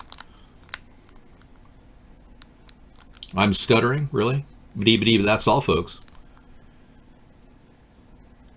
I'd like to see the proof of this. I'd like to see the proof. I have yet to see any video of me being exposed. Boy, she knows so little about me. She's just lying left and right. She's slandering me. She's getting paid, they say. She doesn't have a job, but she has a new apartment. Right. Hi, Rocker. We actually tried to help her. She came in saying she's our greatest international supporter, and we were just trying Skype out for the first time, and we went on, and she came on Skype with Sarah and I privately. We were talking to her, and she said, here's my address, send me a card, and then she proceeded to tell me and Sarah that she loves me, and that she is going to kill herself if she doesn't get that love in return. Oh, yeah, it's crazy. It's weird. So we didn't know what to do, and when she started popping pills, we were shocked. It was the worst video encounter I've ever had online. With obviously, since video's been around, voice internet protocol has been around. The worst. It's just the weirdest thing ever. Seeing a person try to kill themselves in front of your eyes. So we called the UK police, and they went out and knocked her door down and got her back to pumped her stomach or something. I'm not sure what they did, but they knocked her door down.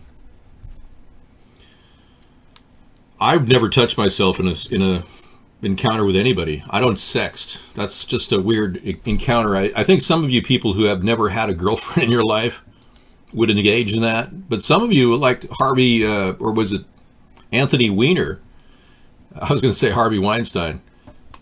The fall opens the floodgates in Hollywood. Well, yeah, some of you, I guess, have to resort to sexting to get off.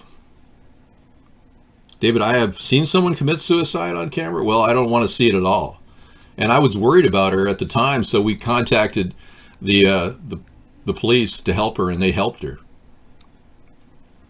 The video of the cop having a panic attack, I'm sorry, that's too long ago. It's in chat. If somebody wants to give him, oh, here it is.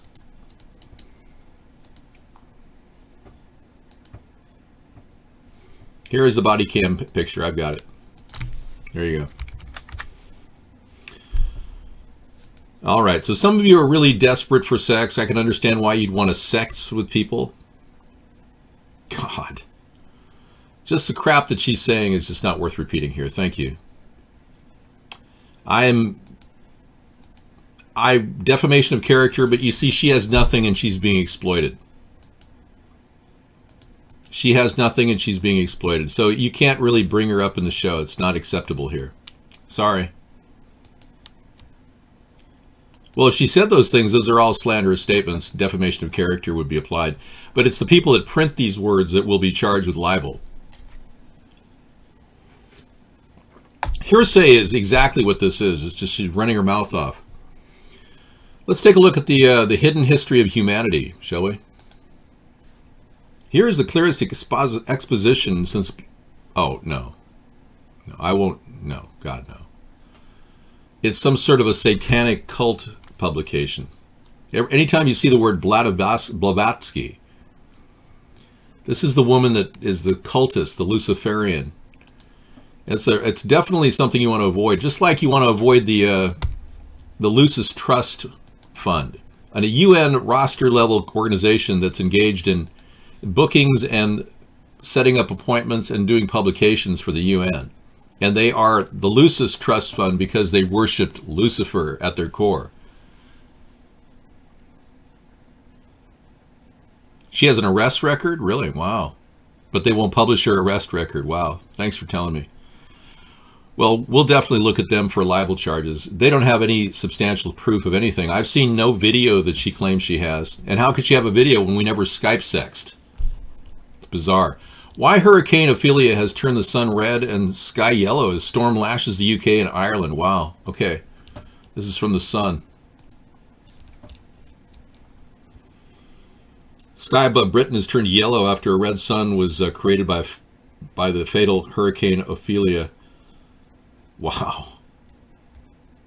The sky over central London has turned orange as the remains of Hurricane Ophelia whips up dust from the Sahara Desert. Wow. Unreal.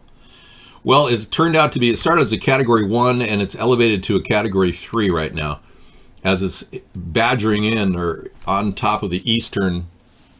It's actually moving eastward and growing, which is very significant. It looks more and more like a potential artificially engineered hurricane. Yeah, a lot of cops suffered from PTSD. Some retired officers are using marijuana to cope. Yeah, it's true, Rocker. And I can assure you that since the origin of time, we've been dealing with people conspiring. So if you say, oh, you're a conspirator, you're a conspiracy theorist, you're a conspirator. I'm not a conspirator, but there are conspirators out there. Cassius, Caesar, Pompey, they all conspired in Rome. But we're seeing conspiracies unveil what appears to be conspiracy facts even today. You know, the allegations I made about Donald Trump and the Russians 6 months before the election are becoming more and more true. And some people said, man, you're off your rocker. This guy's not working for the Russians. Now we're finding out Russians even contaminated every social network out there. And they even used people in America to promote stuff, like on Pinterest, to spread the message. So there's a lot of Russian contamination, and that's now a conspiracy fact. So as we move forward, we'll find out how guilty Donald Trump is. And when he committed obstruction of justice by firing James Comey to end the Russia investigation, will that be the final straw that will put him under? Or will there be more allegations that are even more weird, like a sex tape? All that is going to come to light as time goes on, I'm pretty sure. Mueller is taking his time getting a subpoena for the 10 years of tax returns. I've yet to see that, but we'll see. I would think that that woman's self-conscious about her teeth too. Yeah, it's kind of ironic, the pot calling the kettle black. Many people are absolutely kind of fascinated by all the scuttlebutt going on behind the scenes, like stories that are being generated about me as I continue to grow in worldwide presence. And I got to tell you, these rumors are all false. I have been a completely good, honest person all my life and have never done any weird things like sexting. And I can tell you that my efforts here are not going to be thwarted by that. And it turns out that some people want me out of this political picture so fast that they'll go ahead and finance slander against me. So bear in mind, you're going to see a lot of weird things said about me as time goes on. They're coming out of all left field with everything they can do to stop what we're doing. And this is a worldwide movement, a massive worldwide movement, bigger than I thought it would become so fast. But I think the needs for a group like what we're doing, an online show like what we have, are so great that it is driving an audience forward. All right. So again, mutable offenses, talking about other rooms, other slander, that's a mutable offense. I will be muting and purging. Well, a California governor says that he wants to create governor vetoes a bill that would have forced Trump to release his tax returns. So why is the California governor vetoing a bill that would force Trump to release his tax returns? Democratic governor warns measure could lead to requiring report cards and birth certificates. Oh, God. See, even the Democrats don't want to even make a frontal assault on Trump because, frankly, the two-party system is out to get us. There's no cancer in my life. I've never had cancer. FBI admits Comey drafted a statement ending Clinton email investigation months in advance. Yeah, I believe it. Comey and Clinton are cozy. I don't trust anything Comey says, but I can tell you that Donald Trump firing Comey to end the Russian investigation was obstruction of justice. So whatever this turns into, if the ending of the Clinton email thing was Comey's attempt to cover up for Pizzagate, then he's probably a pawn of the deep state. But so is Donald Trump. Donald Trump is a big pawn of the deep state. All right. You know, I met a guy who actually beat Steven Seagal in a fight on a set that they were filming a show together. And this story is one person removed. I listened to a man who was in film talk about his experience seeing Steven Seagal in a fist fight, or it was a full body fight, full contact fight, with a sensei, a karate sensei that we know, that this person and I mutually knew. And the sensei was a 6th degree black belt, and he literally made mincemeat of Steven Seagal in front of others. It was very, very, well, according to this person, and again, it's hearsay, but it was one of those like ugly moments in star history. All right. Yeah, I think he's a traitor. I think Steven Seagal has sided with Russia and has joined Vladimir Putin. I mean, whatever he's doing is meaningless at this point. I personally don't have a problem.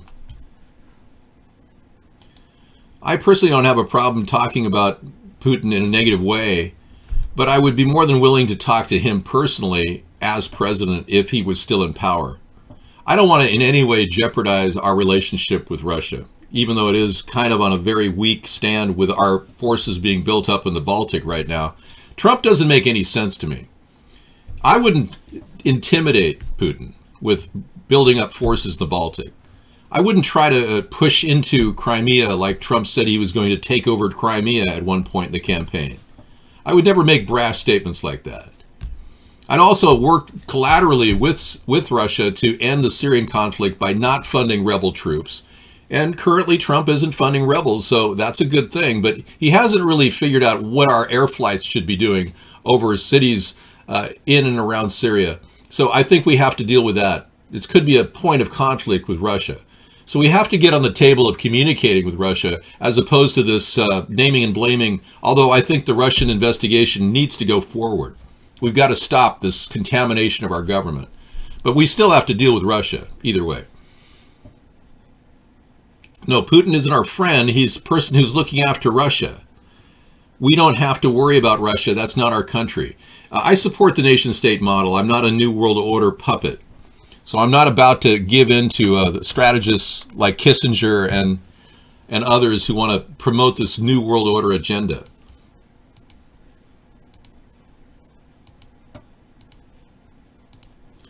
All right. We are going to have to cut guest chat off if you continue being a moron. Yeah, it's not exactly a good thing to see what I do in a show and put out nothing but garbage out of your mouth or your chat. Carolyn, however, you're pretty cool. You survived Ophelia. She says she's fed up with Trump. He's legalizing pedophilia. Thank you, Carolyn. And Antisocial Devil, I think, I don't know what to do with you. I'll leave you in the room. Yeah, apparently lowering the age of consent. Apparently he wants to be like everyone else, you know. When he walked around the USA Teen pageant, he said, multiple people heard him, he said that, "Don't mind me, there's nothing I haven't seen before," when he was walking by the dressing room of 15-year-old girls taking their clothes off. I mean, that's on record. He said that. Are you a girl?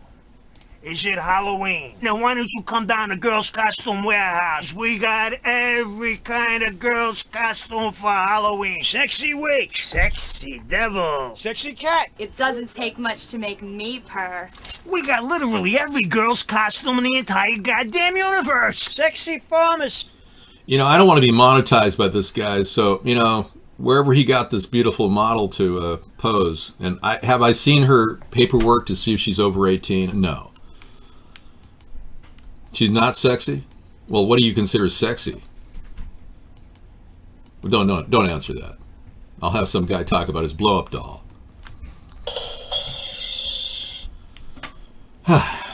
When you think your blow-up doll is sexy, then you know you've got problems. Yeah, I don't even know how old the woman was. I'm freaking out. Other people are freaking out. My producer here is freaking out. You thought it was a dude, yeah. David, that was funny when you clicked on the link the other night to have the picture of a dildo drone. You should have taken a screenshot of it. I was shocked. It was a Huffington Post dildo drone picture. It was the weirdest thing. You didn't see any actual genitalia in action, but it did have the illusion that a woman was having a drone penetrate her with a dildo. And I just think that's terrible. Even talking about it makes me feel uncomfortable. And Larry Flynn is offering $10 million on any dirt related to Trump that leads to his impeachment. Yep, thank you. Yeah, thanks, Larry, for trying. I know that Tom Arnold knows of a video. I said this earlier in the pre-show, that Tom Arnold actually tweeted about a video of Trump talking about the dressing room scenes at Miss USA today, or Miss USA pageant. And Trump also talked about other races in a racially slurred way. And he has that tape. That could be the dirt, the $10 million that Tom Arnold needs to get his house payments covered. Maybe he's kind of hurting for cash right now. He might want to do that. To be crisis actor, next false flag, hilarious satire skit. Oh, yeah. How to be a crisis actor. Man sends audition tape to Globalist to be crisis actor. This is pretty funny if you haven't seen it. Are you an elite? Are your staged attacks not going as planned? Are your globalist agendas failing because you're using subpar crisis actors? Well, then look no further. Hi, I'm Harrison Hanks, the ultimate crisis actor. Need a medical doctor?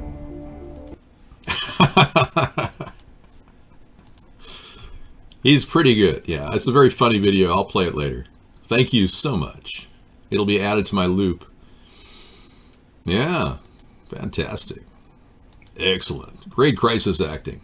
They're apparently making a lot of money right now on crisis acting. I guess it's nearly their total is nearly $18 million on the Las Vegas shooting attack, which people did allegedly get hurt, but we're not sure exactly how many people were hurt, and if it was 58 or 59 or whatever, because maybe somebody undied. We're not sure. You sound jelly. Well, what does jelly sound like? You're talking to Fries? Criminal weather manipulation continues. Precipitation over California has been recorded and logged in. Here is One Pacific Redwoods analysis, just a little snippet of it. The 16th, 2017, right now, at 10:30 a.m., we have a temperature of 81 degrees in the foothills of Los Angeles. Wow. The relative humidity is down at 14.2%. Yesterday, Sunday, we had 12% humidity all day. All right. Yeah, 12% humidity. You can't even generate water from the air. You know, there's special devices that you can use to actually generate water from the air. It uses solar energy and converts the energy into a process of dehumidification, or excuse me, humidification. And you've probably seen water coolers in trailer parks that have a lot of water collecting at the bottom out in the desert. Well, that's the same concept that they use. But when you got 12% humidity, you can barely get water out of the air. All right, thanks for the link. Again, we won't allow anything like that. That takes water out of the air and puts it in a container. Right, thank you. That is correct, man. All right, we got a man in California who's speaking out about what he considers happening to the movement. And I'm not sure what movement is going on, but this is a man who's talking about civil unrest November 4th. Call it, well, basically, you know, feeding off our emotions, trying to get us involved in things that we're not involved in, trying to get us to believe in things that we weren't familiar with, and basically pushing us to be more left and democratic. And one thing I want to say right now is, if you are a revolutionary or anything like that, you don't even believe, you're not even supposed to believe in politics. Interesting. He's got a good point. So they're driving you away from politics on the left. And we'll be featuring his entire 15-minute video tonight because he's speaking out, speaking from the heart about what's going on. Yeah. What's happening is, if you're a person who believes in anything, you're either turned into an apathetic person who won't vote for anything, and believes that the only way out is through a revolution, or you're an extreme right-winger who's of the belief that anarchy is needed, and you're extreme libertarian and somehow you want that. So both of these are bad choices. I'm a centrist, so I believe that the solution is somewhere in the middle. But that's what makes me unusual, and that's what makes me scary to the elitists, because I will drive votes into the center for the 2020 election. We're trying to get people out of California. You're thinking the ocean rises, Japan goes to the ocean, we defend against the side of attack. That's a pretty wild theory, but you know, I'm open to any idea at this point. What's happening is the world is being altered rapidly. If it was left to its own devices, we wouldn't see major global warming happening at all. We wouldn't see, in fact, we are technically heading into an ice age. So whatever air pollution we have is going to keep a little bit of an inversion layer going as we move toward a 50-year cycle toward an ice age. But it's a 25,000-year ice age cycle that happens when the Earth and the Milky Way and the Sun achieve a different global galactic alignment. And this galactic alignment dictates the weather patterns we have. It's really about the polarity of the Earth that affects this galactic alignment. And scientists have tracked this every 25,000 years. So we know we're headed towards something colder, not warmer. But the elitists would like us to believe that your flatulence is causing the Earth to spin around and weather patterns to change. Or your dog's flatulence, or the beef that you're eating's flatulence. It's all about flatulence. And I don't believe that at all. I believe the scientists today look at the patterns based on archaeological evidence. We don't have scientists from 25,000 years ago on videotape, dude. We're pulling up a videotape from 25,000 years ago that was in our archives. And that might happen someday. In the year 2525. We're hurrying along the inevitable, yeah. And so they're pushing an agenda. The global elitists, I call them, the global elitists, are pushing agendas like Agenda 21, Agenda 2030, to try to create the illusion that it's all happening right now. And it's all going down, and terrorism is getting worse, and that's why they employ false flags like the one that they did in Mandalay Bay in Vegas recently, where people may have died. In fact, these people are willing to kill people, as evinced by 9/11, the inside job. They're willing to kill almost 3,000 people just to make 2 wars start, and which, by the way, are still going on. Thank you. So we know that their agenda is very real, and they're genocidal maniacs, these people. So yeah, we have a lot of problems with this entire picture. It's seriously messed up. And that's why doing a show, at least we can talk about it. John Dunsworth has passed away, the Trailer Park Boys phenom, the man who claimed to, I guess he never drank. Yeah. That's great. Except he died. Age 71. With heavy and broken hearts, the family of John Dunsworth would like to, John F. Dunsworth, would like to let people know that our amazing husband, father, and grandfather, John Dunsworth, has passed away. John left this world peacefully after a short and unexpected illness. The family would like to request that our privacy is respected during this time of grief. Speaking of people that died, I tend to believe that the recent deaths of Chester Bennington and Chris Cornell were murders. And I believe that there's more than enough evidence to open up a murder investigation into both. Everything is contradictory about both of those suicidings. Yeah. You're seeing everything, infrared satellites. We see miles underground from space. Oh, we do? I didn't know that we could see miles underground from space. How is that done? With radar or pinging technology? I'd be very curious to find this out. You're making some pretty broad claims there, all that remains. My chat room is lagging today. Yes. I can see for miles and miles. You can see through women's clothes. That's called an imagination. You've been watching too much porn. Imagery, infrared, have millions of different colors. Yeah, but you can see heat signatures on top of the ground, but I didn't know there was a satellite that could look into the ground miles into the earth. Just, where are you getting this stuff? Is it coming out of your orifice? You watch a lot of corn. You're eating a lot of GMO corn. You're not watching a lot of GMO. Corn and porn are two different words. If you're a corn farmer, it doesn't mean you're a porn farmer, okay? I am. I'm going to show more of YouTube videos with minorities simply because I think we need to represent everybody, including minorities, on the face of the earth. So for the people who still are believing that this movement, this black movement, even some of these white movements are legit, man, you have a lot of growing to do.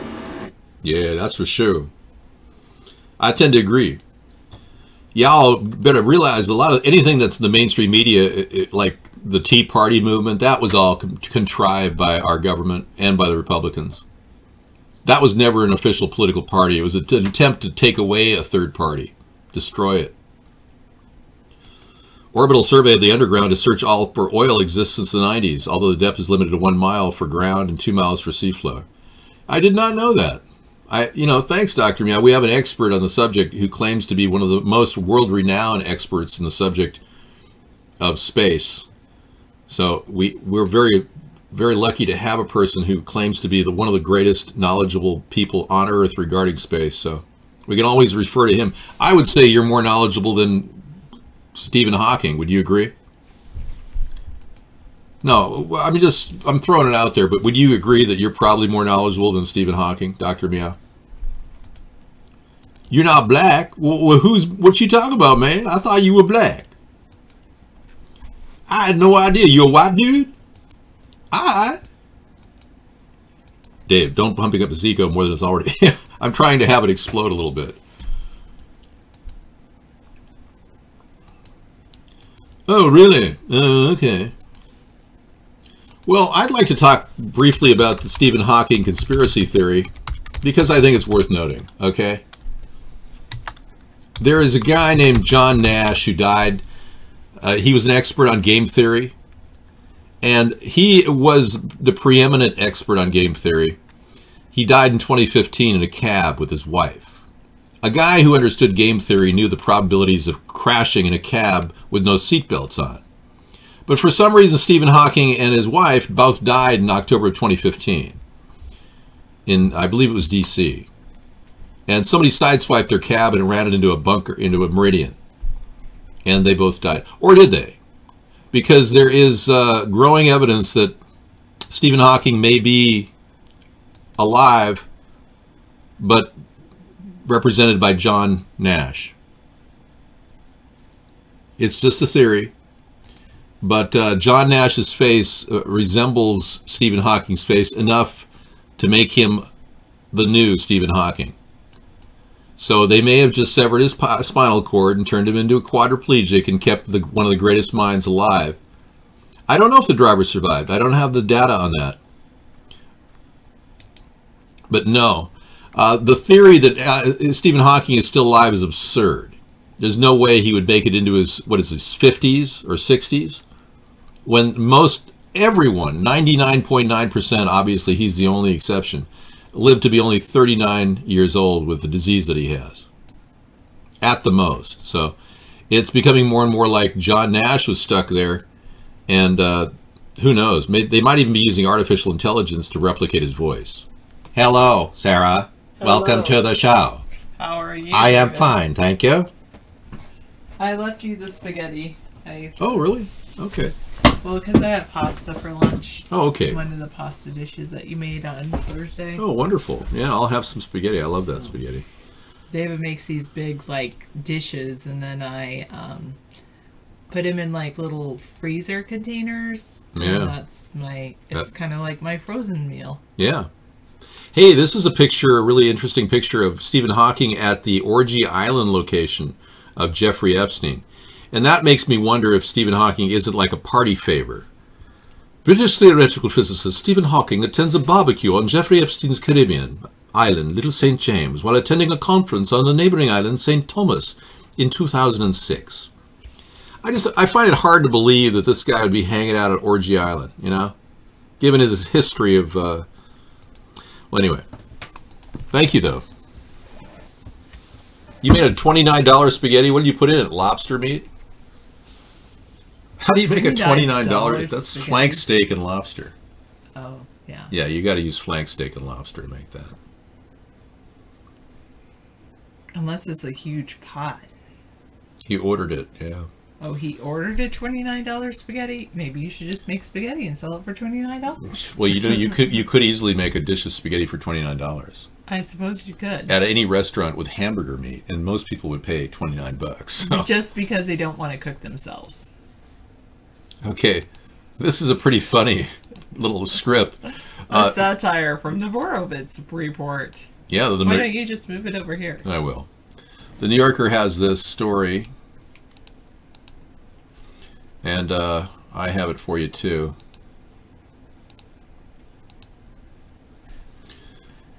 Get the Borowitz report. He's a pretty funny guy, but he says Putin angrily resigns from Trump's re-election campaign.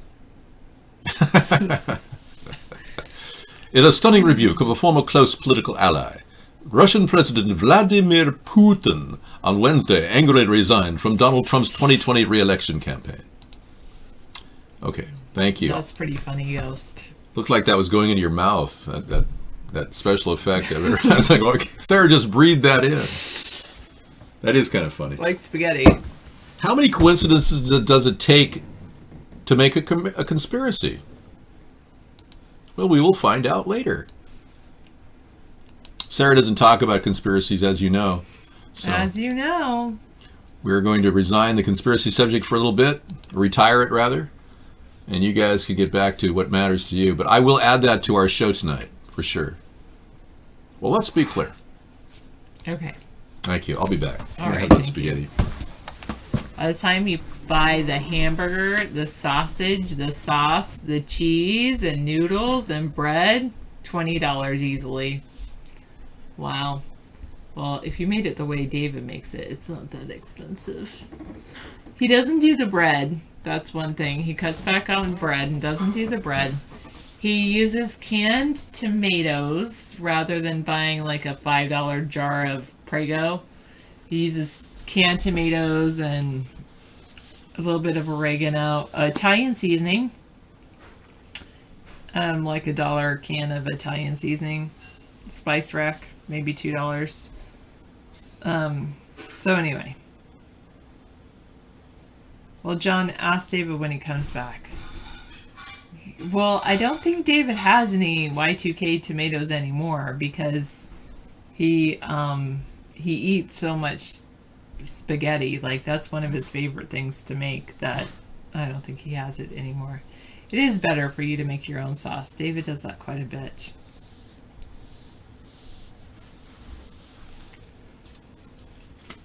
Yes, it is getting late. I have some work to do, but it's late. All right. Oh, ground beef. That's the thing. Yeah, often David will wait to go on for meat and things to go on sale. So we don't eat a lot of ground beef. We usually eat, like, sometimes we'll eat sausage. He puts kielbasa in his sausage, and I don't like. Or in his spaghetti. I don't like kielbasa. I love Italian sausage. It's kind of weird. I'm a little weird like that. And I just am not a fan of that. 5 seasonings, yep. I agree with Rocker. Can of tomato sauce, 5 seasonings, some chopped up meat, doesn't matter what. Some cup of red wine. I haven't done the cup of red wine. David adds carrots to his sauce, which is pretty much. I agree, Pirate. And you know what? It's like I ate this one time. I was like, well, they say it's organic, and it was like a sample of organic kielbasa, like no nitrates, and I'm like, that might be good. I might actually like it. Nope, I didn't like it. I just don't like kielbasa. All right.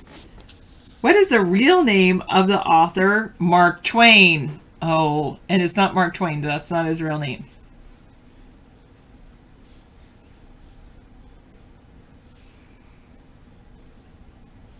Samuel L. Clemens. Good job, Rocker, in 906. And James, good job. Who was an English author of the early 19th century who was a leader of Romanticism? His poems include Kubla Khan and the Rime of the Ancient Mariner.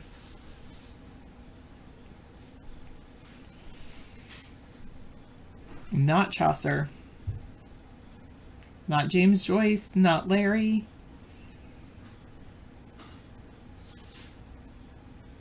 Not Donne. Not Edgar Allan. Not Wordsworth.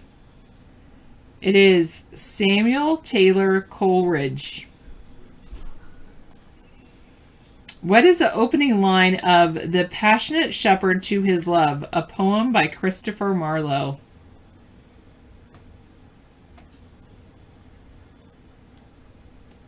Good job, Rocker. You're so funny, Dr. Meow. No. Yes, 672. Come live with me and be my love. Good job, 672. I totally would not have gotten that myself. Who was a British author of the late 19th and early 20th centuries?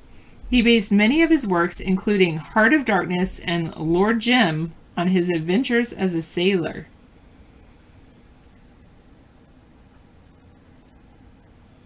Correct. Packer has it.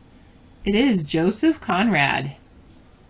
Well, it's what every American needs to know, super duper genius. Who was an American author of the early 20th century, early 19th century, known for his works set on the American frontier, such as the series The Leather Stocking Tales, and also, it is James Fenimore Cooper. Correct, 672. Nice. Who was the youngest of the king's three daughters in the play King Lear by William Shakespeare? King Lear at first thinks her ungrateful to him because she refuses to flatter him as her sisters do.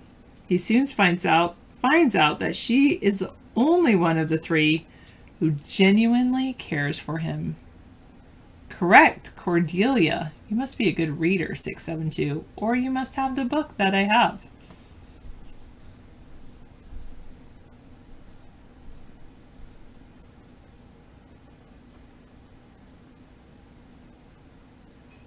I used to like Voltaire. But I thought I read a book recently that I didn't like, and I think it might have been by Voltaire.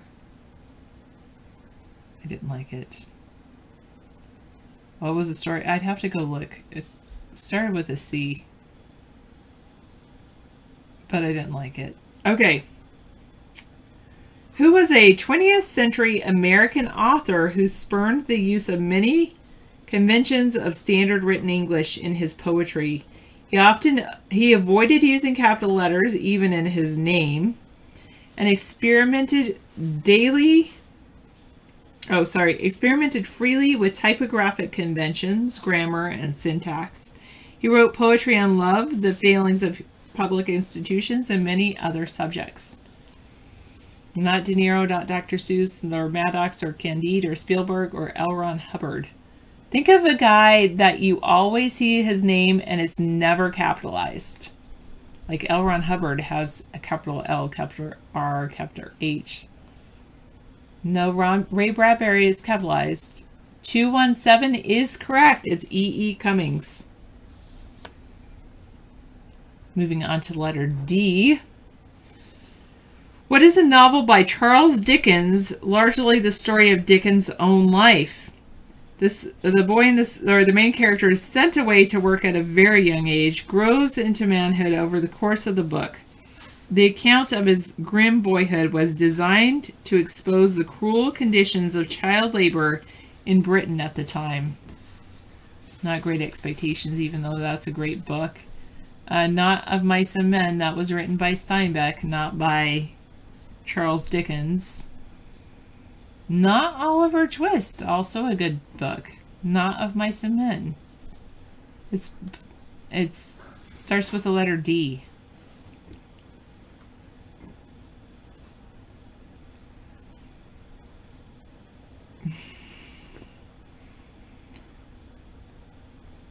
He's sent away to work at a very young age. It is David Copperfield. What are the first words of a sonnet by John Donne? The poet asserts that death is a feeble enemy and concludes with these lines. One short past sleep we wake eternally, and death shall be no more. Death thou shalt die. But what does it open with? It's also dark. Oh, good job. 672 has it. Death, be not proud. And you must be a good reader. Or you're reading out of this book. The first words of a sonnet by John Donne. What is a Pulitzer Prize winning play by the American writer Arthur Miller, where a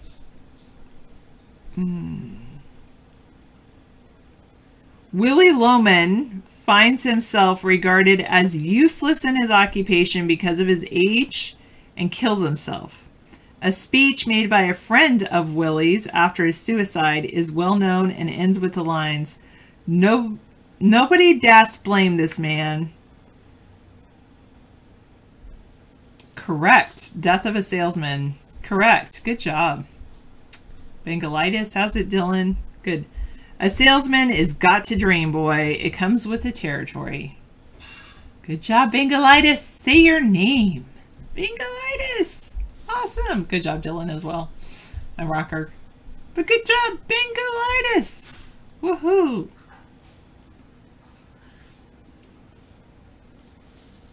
Oh, that's a good question, all that remains. All right, who was a 19th century English author?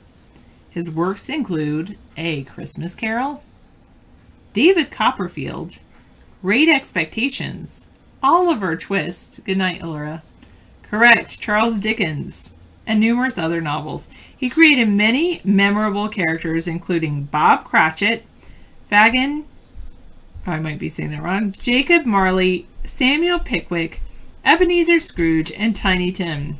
Dickens, a man of keen social conscience, used his books to portray the suffering of the working class at the time of the Industrial Revolution. Yes. Well, no, we just did David Copperfield, which Dickens wrote. And then we did the clue about Dickens. I know, for self-entertainment, you have to troll. It's just a given.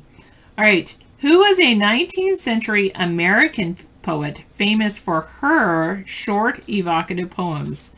Some of her best-known poems begin, "There is no frigate like a book," or "Because I could not stop for death, he kindly stopped for me," or "I never saw more," and "I'm nobody. Who are you?" Correct. Emily Dickinson.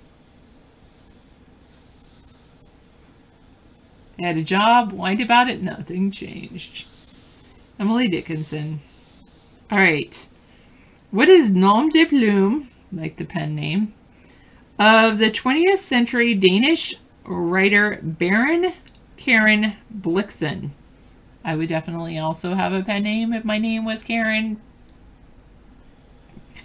Baroness Karen Blixen. Anyway.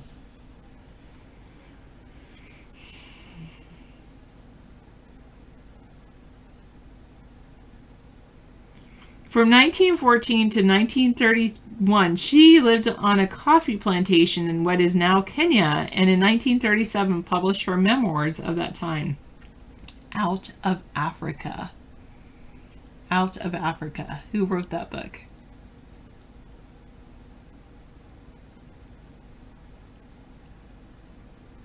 Not Oprah or Jane Doe. It was the basis for the 1985 film of the same name, Out of Africa. Correct, rocker. Isaac Dinesen.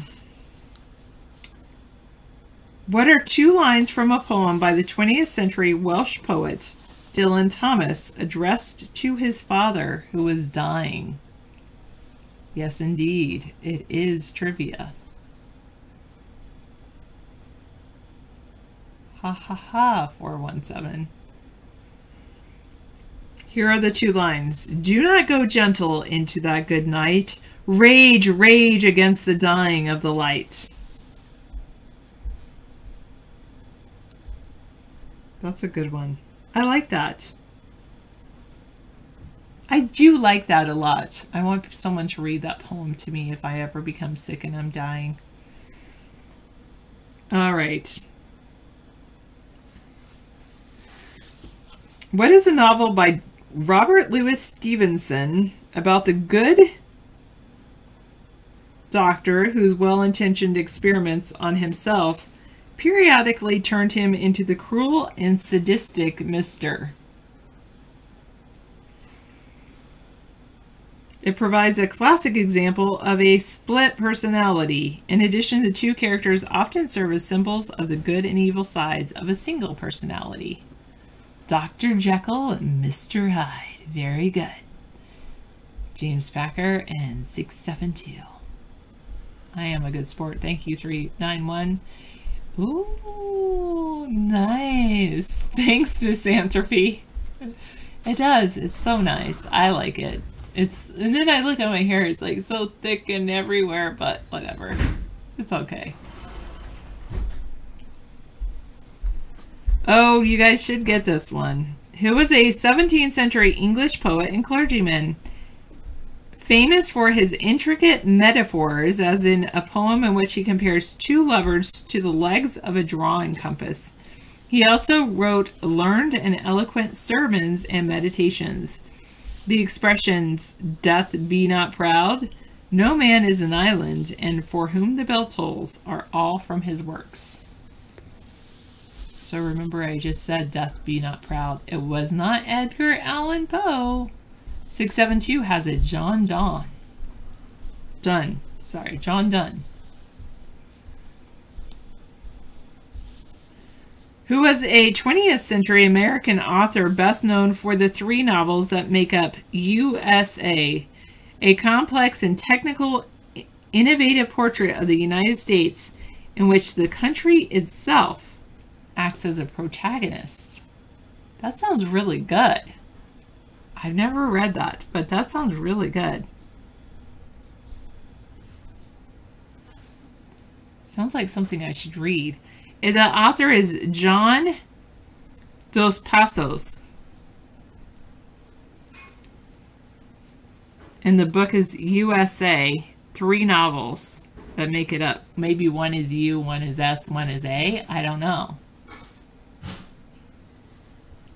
We should all read John Dos Passos, USA. What is lines chanted by three witches in the play Macbeth by William Shakespeare as they mix a potion?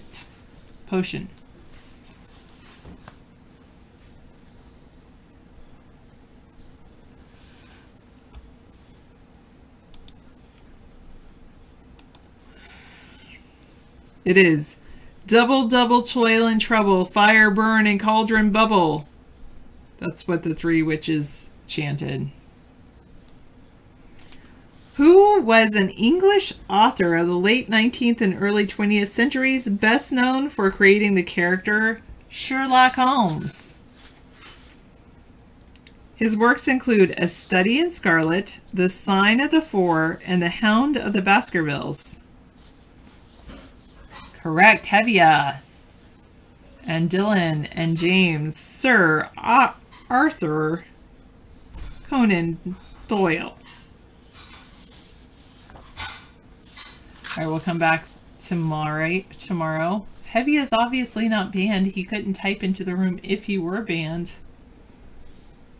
Hello. Okay. Alright, now we're going to move on to number 64 in the Solve Me. Oh, in the other channel, never mind. Okay, obviously I'm a little out of it. I don't pay attention to other channels. As I shouldn't.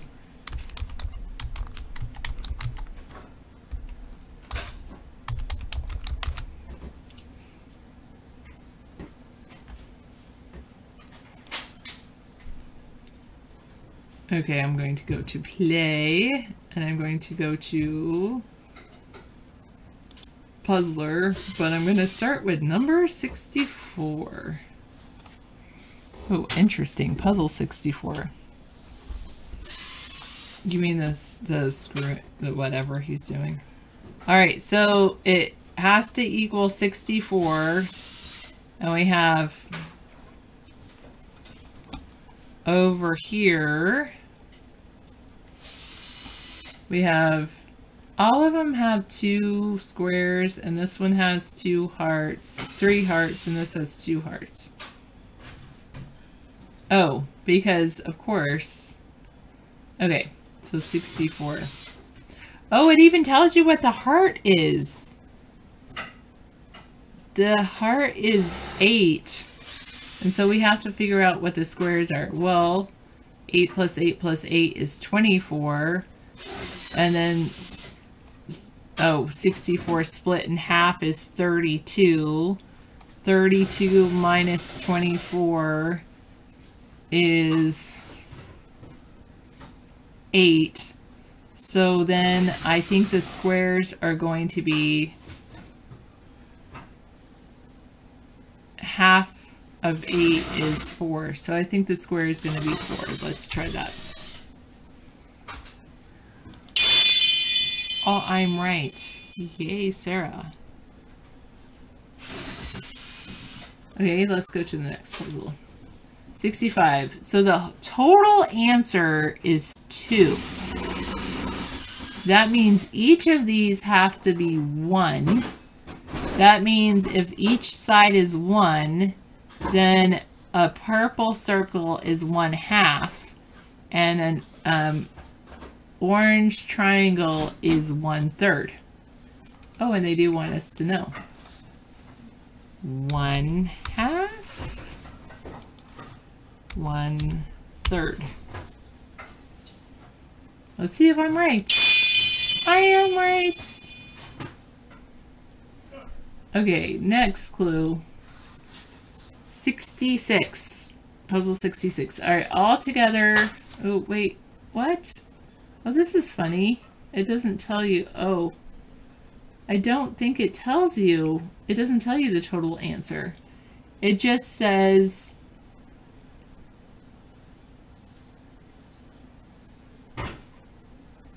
Yeah, I'm a math teacher. TH, math. We should all be working on these. Tell me when you know the answer. Okay, they don't tell you the total answer. A 58-story skyscraper in San Francisco is tilting and sinking, and residents say they're multi-million.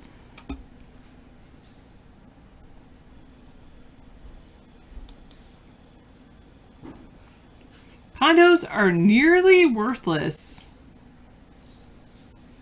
Bad news keeps piling up on the Leaning Tower of San Francisco. Okay. Okay, you can do math. It's not that difficult. We can all do math together. Okay, a heart over here, these are little hearts. They are each worth 5. So we have 5, 10, 15, 20, because we have 4 of them. So altogether that's 20. So this side is 20. And then that means that this whole side is 20. So that each of these, I wonder what these are. Okay, and so this one's 5. And then we have to have this, the rhombus and the square. Okay, these have to be maybe 2. 2 or 3. Well, let me see. 2. If these are the whole thing. If these are 2, then that would be 10 on this side, and then that would be 5 plus 2 plus 3 to equal 10 on this side. Let's try that. I'm right again! I guess I like math. What grade level do you think it should be? Happy birthday to Mrs. Kravitz. She would be 100 years old. Oh, she's from Bewitched on the TV show. Nice. Is Anita still in the room? Or... Oh, I don't think I'm that smart, Rocker.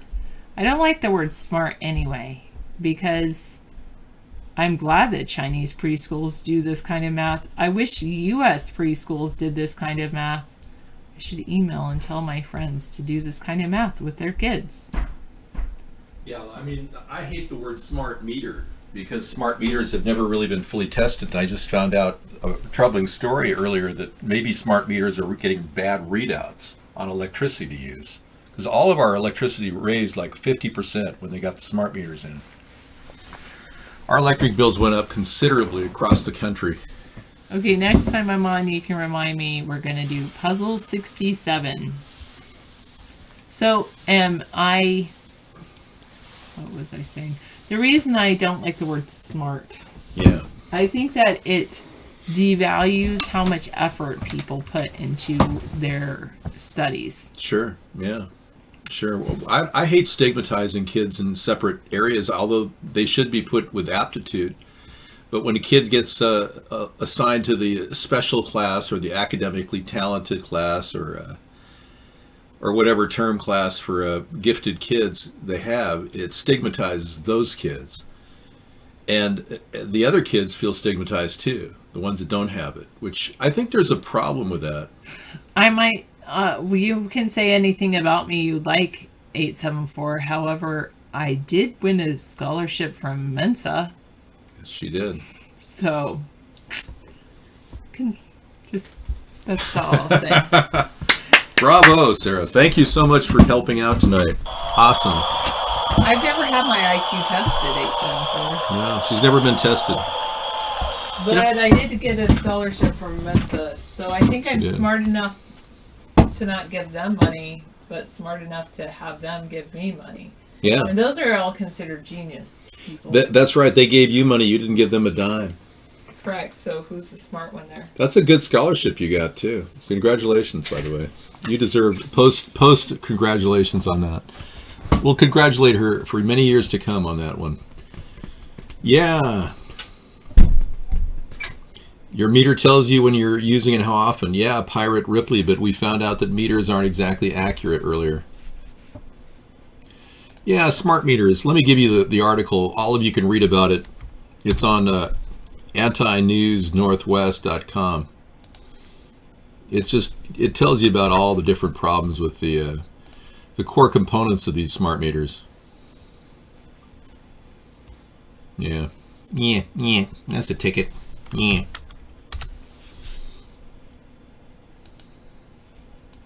So when you look at your smart meter, you're really, they don't even know what they're doing. Smart meters could be overbilling you by a whopping 582%. That's scary. Hey, Delvin. She was very nice. You met Elizabeth Montgomery in the 1980s? Wow, Delvin, that's amazing. Yeah, she was a very amazing woman who fought for certain principles that she stood by. Many people believe that Elizabeth Montgomery was killed, that they injected her with lung cancer. And they got rid of a couple other people that way. But, hey, you know, George Harrison, he died of lung cancer. But then there are other people that die of lung cancer from exposure to radiation, like John Wayne and a couple others. Well, let me tell you, Pilgrim. So we may be ripped off by as much as nearly 600% on our bills. That's why my face is covered. There it is. People who smoke can contribute to lung cancer for sure. Yeah, that's on every cigarette package.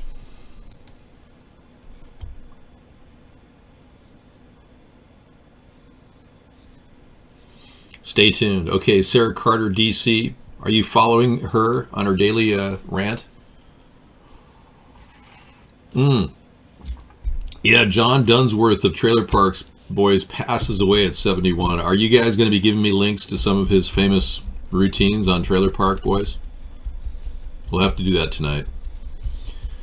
It's been very, very popular since those guys put that together up in the UK. Or, no, actually Canadian film company made a low-budget thing called Trailer Park Boys. And it went viral. They made a lot of money. Something so simple as, you know, home camera stuff that can turn into something pretty amazing. But again, I'm really into drama. I don't really get into the sitcom environment. I didn't really enjoy sitcoms when they first came out. And I haven't really watched a lot of sitcoms. For real. I mean, I never watched The Simpsons. I just felt that drama was the way to go. I like stories. I like plots. I'm watching this show called Bloodline right now. 33 episodes. It's called Bloodline, and it is better than I thought. It really takes you on like a whirlwind journey. You identify with a character, and the character goes through all kinds of weird things. And that's the kind of show I enjoy. Yes. Not Lifetime, that's the ladies' channel. But I enjoy drama. I also enjoy sci-fi. But sitcoms to me are kind of mindless. You know, I've seen so many just from the background that they just don't grab me, you know. I don't watch the Oprah channel. Rick and Morty, I don't follow the Trailer Park Boys. I was telling a couple people that I just didn't dig into it. I felt that if I was in traction or suffering from a terminal illness, it would be the best thing going. And I'd probably drink too, you know, alcohol, just to watch it. So if you're like drunk and you enjoy, you know, watching things. Over 57,000 police officers assaulted in 2016. Okay. Yeah. There it is. There's the story. And in that year, 170, I believe, or nearly 170 were killed.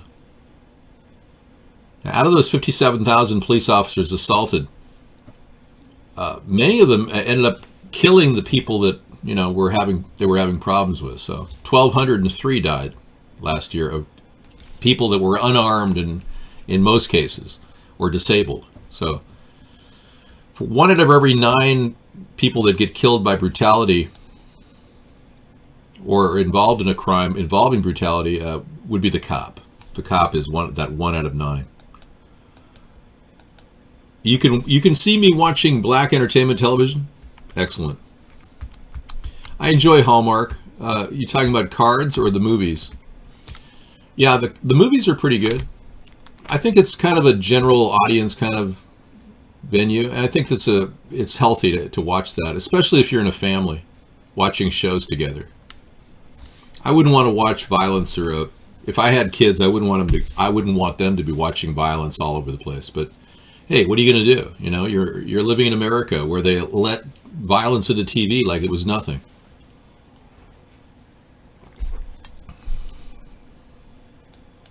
Uh-oh. New fears of Hillary Clinton's health after twisted ankle or broken toe derails the book tour. Yeah. Even the clone is prone to getting some sort of a possible injury. Remember, the clones have the same body as the person that they're cloned of, so they could only clone the person at whatever age, 70 years old that she was, or maybe they cloned her at 65. But the former Democratic presidential nominee and possible clone apparently fell and injured her foot on Monday during her overseas book tour, prompting her to cancel or delay interviews with British journalists before resurfacing on a BBC program. As the previous Clinton health scares, the details are a bit unclear. As one host called her Clinton for missing an interview, her spokesman initially said she had twisted her ankle. He tweeted a picture of Clinton wearing a special boot during a special appearance in the BBC's Graham Norton show. Yes. Showing about how she's caught her heel on some steps and twisted her ankle. Yes. Well, you know, when you're suffering from mild cerebral palsy and your clone is suffering from mild cerebral palsy, it can be very difficult. That's just a generic, you know, symptom set. We don't really know. It could be Parkinson's. It could be anything. I'm not a neurologist, so please don't quote me here. If Hillary was president right now, nothing would be done. Nothing. Well, what's being done right now exactly? Since something's being done, exactly what's going on? Have we seen new jobs born out of the Trump administration? No. Have we seen new trade relations with Cuba? No, we saw that go in reverse. Have we seen North Korea calm down toward us? No, we saw it inflame, and now we're on the brink of World War III. What good things has he done? Oh, he tried to put a health care, Trump Care 2 together, 1 and 2, it failed. And then Trump Care 3 collapsed. And now he's trying to go against Congress.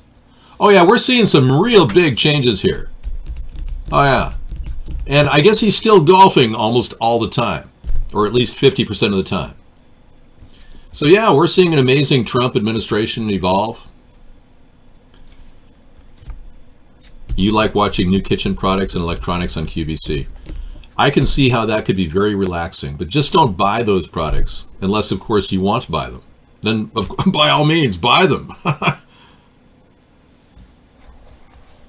What have I done today? Well, I've reached 800 million people and tried to awaken them to the censorship that's going on in American media right now. I have opened up the minds of people about the dangers of chemtrails. I've talked about possible false flaggery that's freaking people out, making people wonder, are people really being killed in order to justify gun control? I've offered a $400 per month per U.S. adult plan when I become president, where everyone can have something in their pocket no matter what. And we'll dole this out at $100 per week increments to minimize your overspending. No, that's what I've done. And I've done a couple other things today. I've urged you to understand that I'm not going to flip on gun control, that I'm against gun control. I will definitely not impose gun control. I repeat, no gun control. Yeah. So what have you done today, besides masturbate and take your mother's $20 out of her purse to buy some more methamphetamines? Anything else besides that? Guns don't kill, people kill. And when they take away guns, we'll have no chance to stop the tyranny of an unrestrained police state as it gets bigger and bigger. I can't believe we're even having this discussion. I really, every night we have this discussion. It's like, it's mindless to not realize the two-party system has led us to a greater police state, more imposition of gun control measures. Even Republicans are talking about it now, which means you definitely should not vote Republican next year or whenever. And all of these things are pointing to a third party, and you're still going, well, I think Trump is doing a good job. Yeah. So a lot of you Democrats and socialists and commies want to legislate regulations and create bigger government. And a lot of you people who are into less government want unrestricted freedom, which is fine, as long as we see something other than mindless greed coming out of the corporate sector.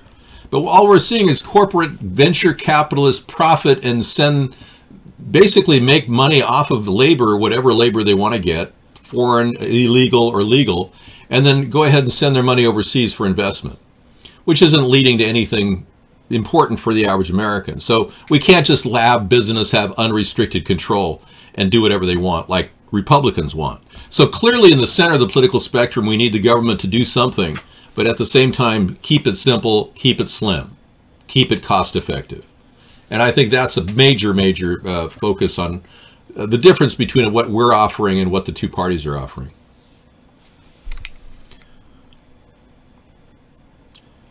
No, I don't need, yeah, send me the link via America's Third Party. Don't put it in the room. At gmail.com. Thank you. Just send me the link that way. Thank you, George Washington. Again, there's no videos of me or doing anything with anybody sexting. It's crazy. Most of our viewers are clueless to venture capitalists. Well, venture capitalists are the ones that are making a lot of money on hiring illegals or whatever and, you know, getting free government money. So we're not getting any real jobs out of the venture capitalists. They're not really doing anything for America. In fact, they're going downhill themselves. Thank you very much. Yeah, so I can make copies of those and add them to my file. 1,100 degrees in Northern California, allegedly, which is hard to believe. But yeah, in a fire, you could see 1,100 degrees, I suppose. But some of the fire activity was so irrational in Northern California that many people believe a weather warfare item or an igniter or a laser or infrared igniter was used along the coastline of California. Guys, it's 11:30 a.m. on October 10th, 2017, and I just want to go over some basic facts with you guys about fires. The average house fire burns at a temperature of about 1,100 degrees Fahrenheit, which is... Okay, so we're going to get to that later. Just want to make sure I have everything all lined up for tonight. We're going to do it live. Okay.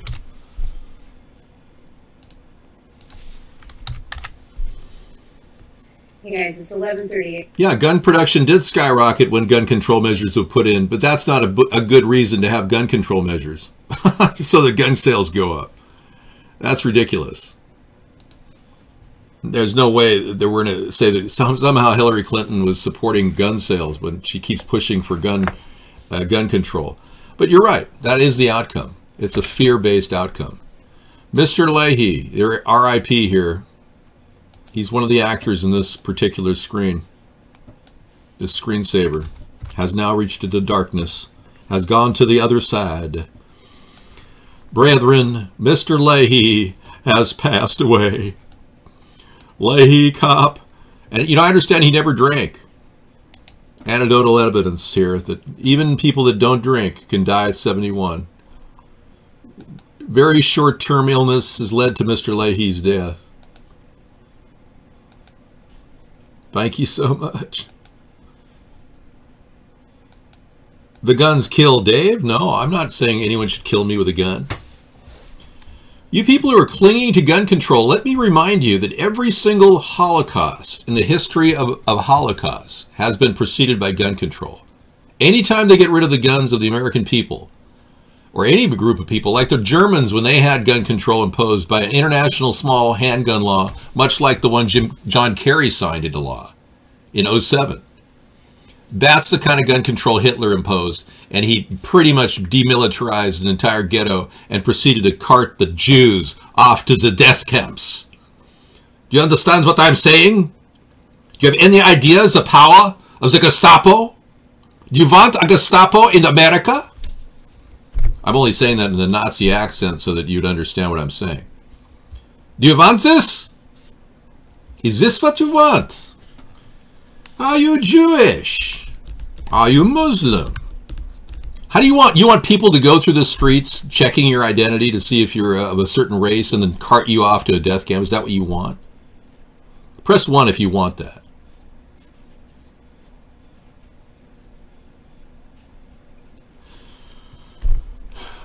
So you really want gun control. You want to be carted off to a FEMA camp. Wow. Amazing. Amazing. Clinging to that one thought of gun control. Well, totally, yeah. I heard they, took a lot of people in the FEMA barges in Houston.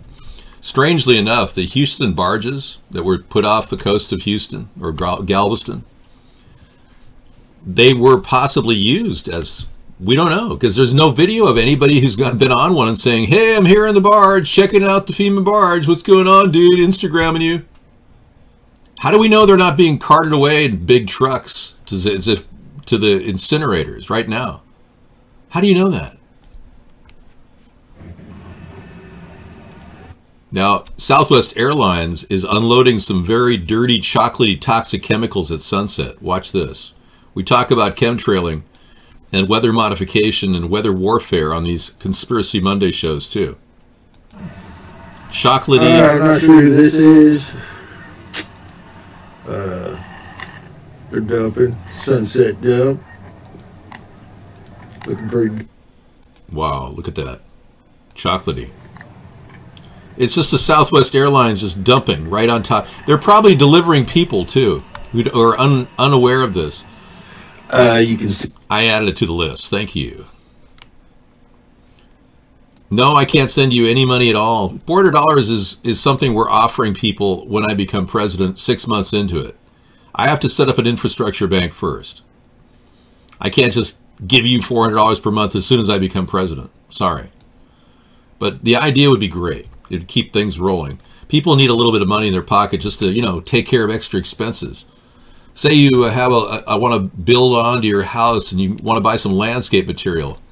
Yeah, their money will be well spent at Home Depot or Lowe's. So we need to keep this economy rolling too. You know, Lowe's and Home Depot don't get any money on food stamps. How do they stay running without money on food stamps? Does anybody know? Well, they create artificial weather modifications so that people need to buy plywood to shore up their windows for hurricanes. Or people need to buy sheetrock in order to cover their walls that have been stricken with floods like in Houston. Or they have to rebuild an entire house because it was burned to a crisp in Char, California. Char, California. The new name for California, Char, California. Hi, welcome to Char, California. Home of the wasteland and charred and crispy critters. Everything's burned here. I mean, can you imagine how messed up California's going to be with more fires and more drought and more floods? We won't even have a California anymore. It'll just be like a sewage dump or some shelf off of the coast. A place to dump stuff. Unreal. Plus equals.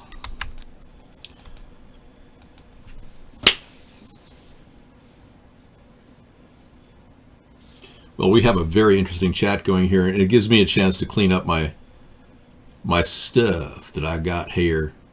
How many conspiracies does it take to bake a conspiracy?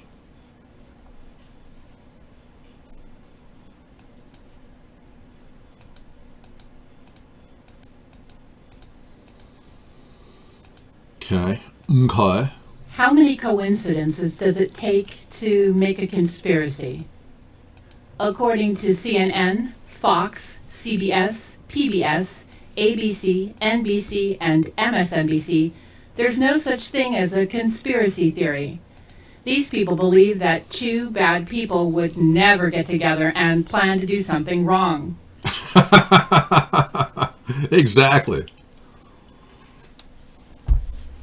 So we will be developing the cyborg David Sponheim for Halloween. I'm in the process of developing it. I've got a mask I ordered, so it will be born. The future is now. People have always said, David, are you some sort of an AI, CGI? And I have to say, I am definitely not CGI. But you can see that I might be CGI, based on this very interesting imprint behind me. You see, anything's possible in today's world. Well, yes, rulers and the counterbalance, everyone has individual ability to defend themselves. This is a perfect check and balance. It's there for a reason. So you people who are extreme liberal, you got to stop the gun control dialogue. It's just wasting our time. I'm serious. Now, hopefully Donald Trump won't be asked by his handlers at the New World Order to impose an assault weapons ban. But if he does, it's a perfect reason to vote for me in 2020. That's for sure. Now, you people who are so far-fetched that you want to get rid of an industry while you can't even generate new economic growth. You want to get rid of the gun industry. You want to mud wrestle? Memphis style? Yeah, well, you just don't know what you're doing. You really don't understand that guns prevent crime. We've seen guns actually get available, like handguns were open to the public in 2010 in both D.C. and Chicago, based on a Supreme Court ruling. And in that year alone, gunshot deaths went down 34%. Quite the opposite of what gun control people say. Or, like when Australia imposed gun control, home invasions increased 60%. That is significant. Let's not forget the reality that a lot of these ideas that are being generated in the media are being put in our brain. Like the idea of population control. That's imposed upon us in academics. They're talking about how we have to reduce the population. Most people you talk to think that we need to reduce the population. But all of that is arbitrary, and all of it's been coming out of the mainstream media's thought machine, or spin doctors that spin the story that somehow population increase is killing off the planet. No, industrial polluters are killing off the planet. They're the ones that don't want people around. They're the ones that want to get rid of all the people at Walmart. They just don't need them anymore. They can replace them with robots, cybernetic organisms that are capable of doing far more than humans. I think David would have a lot of fun with the face rig program. Okay. War is upon you. As we speak, a massive airship armada is preparing to strike. Well, that is a little weird for me, dude. Yeah. I'm going to have to get into that a little bit later. Thank you. Uh-oh, Mr. Bill. That came in like a ton of bricks. War is upon you. Okay, thank you, Mr. Voiceover Guy. Yeah, spin doctors are creating your thoughts. The talking points in the mainstream media are what you're thinking about usually. You need to spin yourself out of that spin doctor land. FaceRig is a program enabling anyone with a webcam to digitally embody awesome characters. FaceRig Steam. Oh yeah, I want to check that out, dude. For sure. Is it like $59.99? Oh, dude, I don't want to do it. No. When it's free, I'll check it out. Thank you, though. $59.99 to rig my face to look like an animal. I could rig my face to look like anything. You don't need. I don't need a program to morph my face into something. I've got a very elastic face.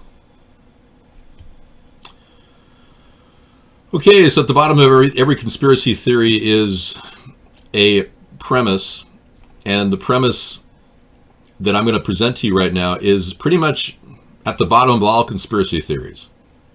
The notion of depopulation. So as we look at the chemtrail conspiracy theory, we analyze it and say, well, why are they doing this over the coast of California? All designed to get rid of the population and ruin the economy. And I call this weather warfare for a good reason, because it is exactly that. Weather warfare. And if they dehydrated it enough to create a little tinderbox down there, they can set it afire with any kind of tool, even a laser.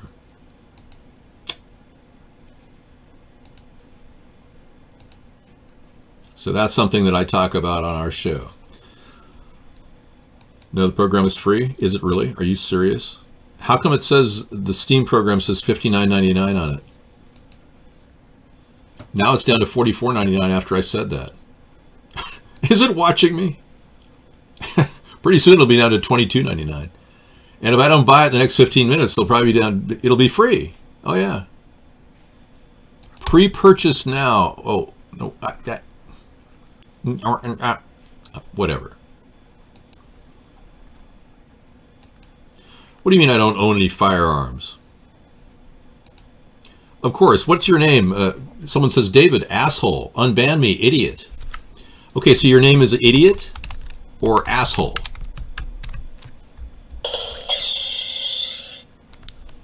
I would never pre-purchase, no. Well, if the program is free, get me a free link.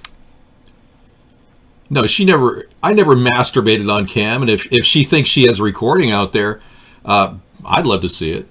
That'd be pretty funny. CGI can do a lot of things. Yeah, I just have never seen a video of and how could I be masturbating online when I don't sext?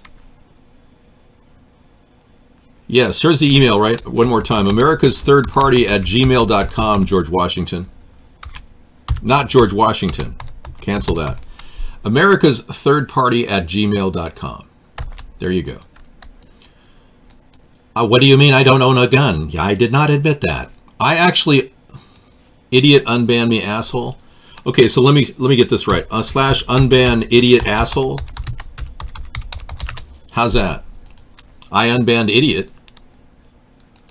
Okay. What about this concept? Consider it if you will. You're traveling through another dimension. A dimension of both sight and sound, of both things and ideas. You've just crossed over into the wonderful land of David Sponheim, as he tries to educate you on the conspiracy of mobsters that have taken over our country since the death of John F. Kennedy. The people who got him killed are still in power in America. Until and unless those people are imprisoned, America won't ever be free.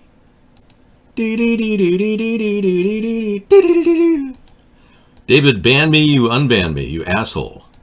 I don't know where you're coming from, man. What is your name? Let me unban all, and this should cover it, okay? Jeez, man. All right, brother of Vegas shooter character Gene Rosen 2.0.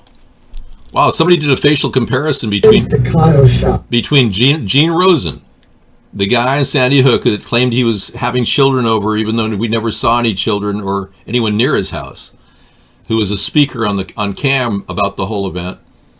Gene Rosen, the guy we just grew to hate, who looked like a fake actor. It turns out he's a doctor of psychology who used to work at a local mental hospital in Newtown, Connecticut.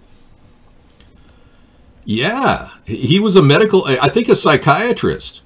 I did some background research on this. Let's check this out. They're very quick. Boom, boom, boom. And I thought, how obnoxious. Why would a hunter do that? But I didn't think much of it. I walked outside right there, and I looked down here. He looked very it happened. Me? Something horrible happened to my brother. Steve's dead. You can't be anything. I looked down here. Okay. I'm open to suggestion on this one. Great. Yeah, brother of the Vegas shooter character is Gene Rosen 2.0. Wow. Maybe he went to the Gene Rosen School of Acting. It's possible. Okay. David, I sent you the link. Thank you, George Washington. I appreciate it. I'll look at it tonight, and I'll copy it. He's acting like Gene. You're right, he is. I think they do have a crisis acting school where you learn to speak like Gene. Fake tears 101. Crocodile tears 102. And how to actually show real emotion and make people believe it 103. All part of a complete, comprehensive course in crisis acting, where you can be accredited and receive a higher degree. Some people think that Betsy DeVos will fund some of these learning opportunities. I don't know. We'll still have to wait and see. Gene, the crisis machine. Gene, the crisis machine. Oh, my Bonnie Jean. Can he scream like a... Well, let me work on the lyrics on that and get back to you. Oh, don't worry about the email address. I don't track you. Yes. The Wilhelm stream is a stock fan to be streaming on the Wasatch. You know, what are you talking about? Don't cut and paste here, man.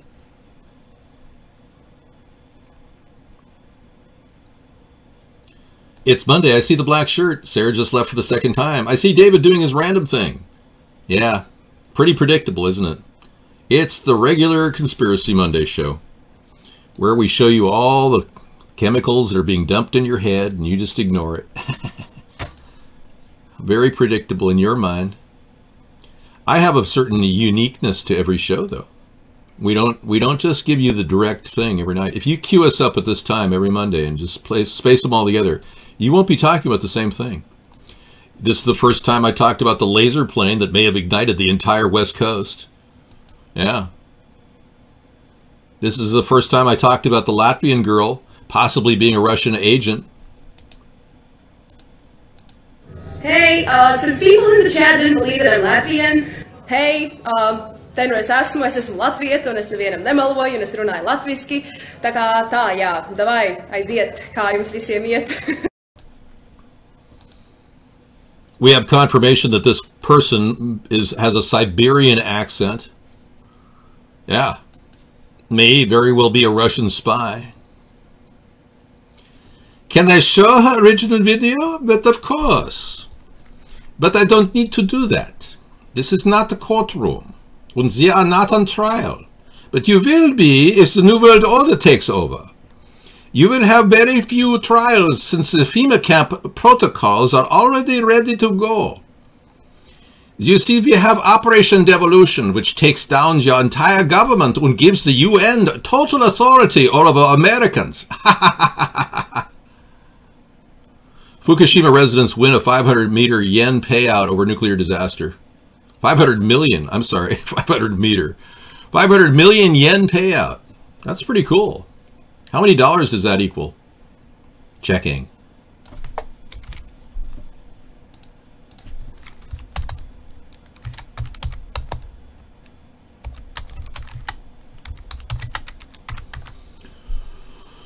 Wow, that's a pretty big payout. $4.4 million. Is that per person? Interesting. Very interesting. A court in Japan has ordered the government and the operator of the wrecked Fukushima Daiichi nuclear power plant to pay 500 million yen in damages to residents affected by March 2011. Wow, that's huge. The class action lawsuit involves 3,800 plaintiffs. Okay.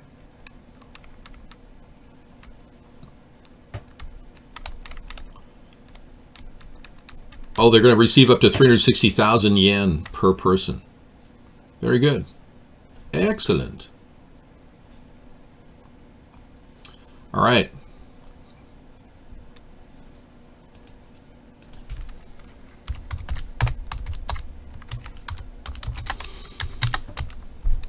That's a mere $3,200 a piece. Oh, that's going to pay for their burning kidneys from the bleed, internal bleed that's going on.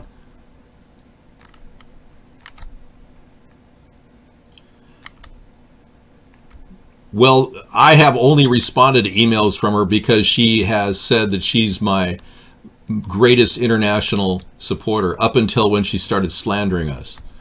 Up until that time, we thought that she was just a very troubled, suicidal young woman who was stalking us. So I didn't really want to, you know, not correspond. So we did communication, but only to talk about trivial things, never sex, nothing like that.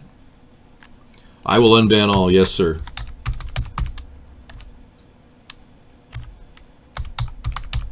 How unbanal?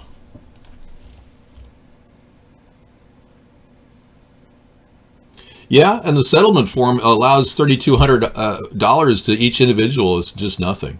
It's a paltry sum. It barely covers their their chemicals treatment plan, whatever pharmaceuticals they need to stay alive.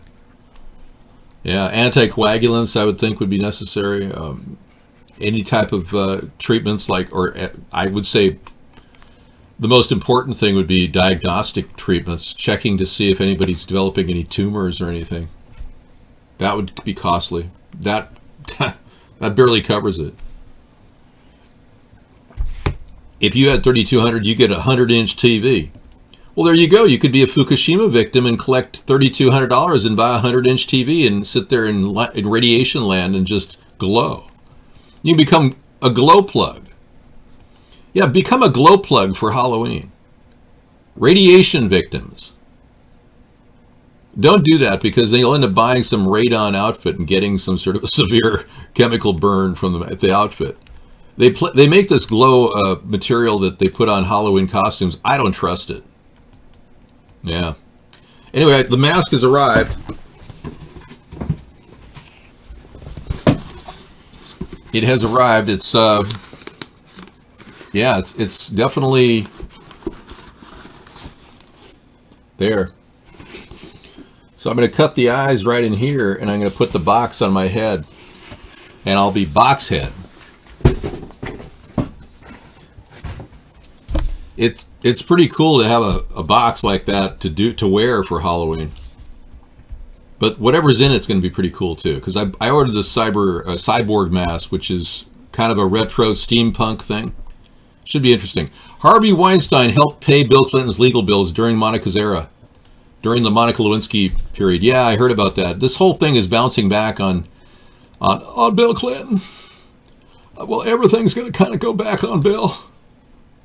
I never had sexual relations with that woman, Monica Lewinsky. I just had her give me a blowjob, and I stuck a cigar in her. Oh, wow. Hey, drinking children's blood must be very good for people. I would never do it, but he's looking pretty good. Harvey Weinstein doesn't do that. No, he's worse in some ways. Harvey's no stranger to sex scandals. Back when Bill Clinton was battling allegations, he lied about his relationship with Monica Lewinsky. Weinstein had the president's back and a hefty check in hand. He dumped $10,000 max to the Clinton Legal Defense Fund. Yeah, they give it denouncing.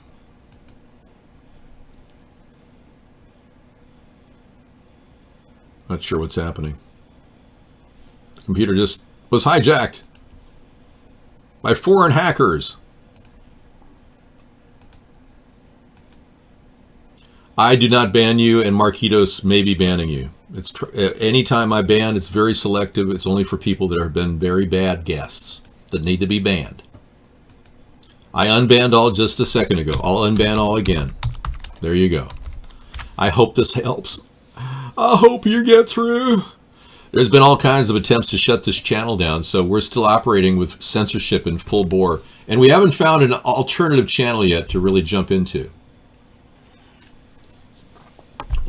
You have Russian collusion going on, Trump rhetoric? What kind of help do you need? Lay it on me, man. Because I can't help you if you're a Russian. That's violating the Logan Act. That's what Donald Trump and his entire team of cabinet members have been doing. Ain't no sunshine when she's gone. Okay. Oh, really? I had no idea. People used to pay to have smoke blown up their ass. Hey, you know, if you got a link, I'm not interested. You're only Russian on the weekends? Well, it sounds to me like you're a paid Russian spy in the room, and we finally flushed you out. Dump Trump. Yeah, I wish I could bring up a lot of subjects right now, but unfortunately, if I talk about anything, this entire video will be taken off YouTube. So we're not allowed to talk about anything tonight. It's called Censorship Mondays. Yeah, I'm sorry, I can't talk about anything because I'm being censored.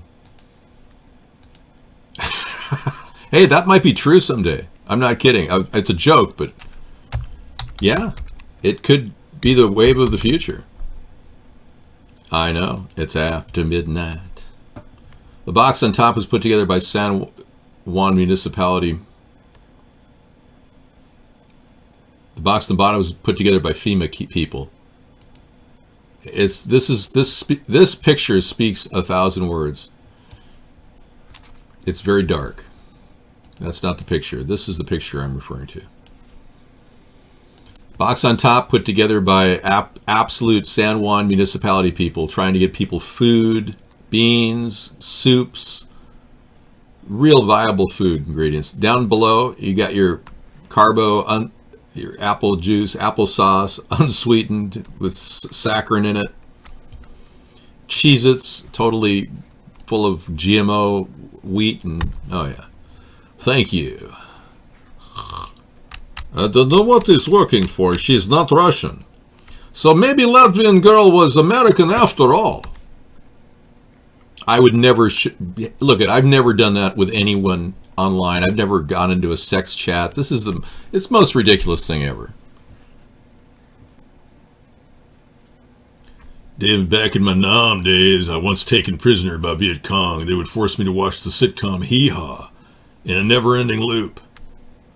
Wow, no kidding. I believe you somehow. Some of you are suffering from diabetes, too much sugar in your diet, too much corn syrup in your diet. she's totally delusional, dude. I mean, she's off in La La Land. I'm surprised. I just hope she gets some help. She needs some help. Hot Mike catches mystery voice telling LV sheriff not to say too much. Let's listen in.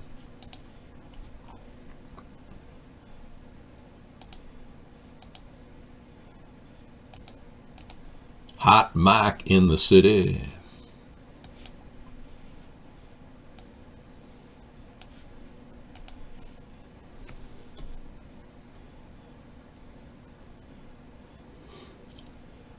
Okay. What I want you to do is give Aaron Rouse an opportunity to talk about Mary Lou.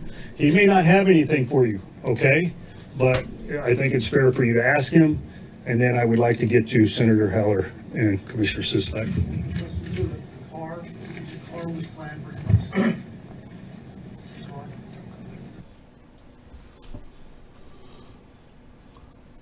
Senator Heller and Commissioner Sislak. Are we plan for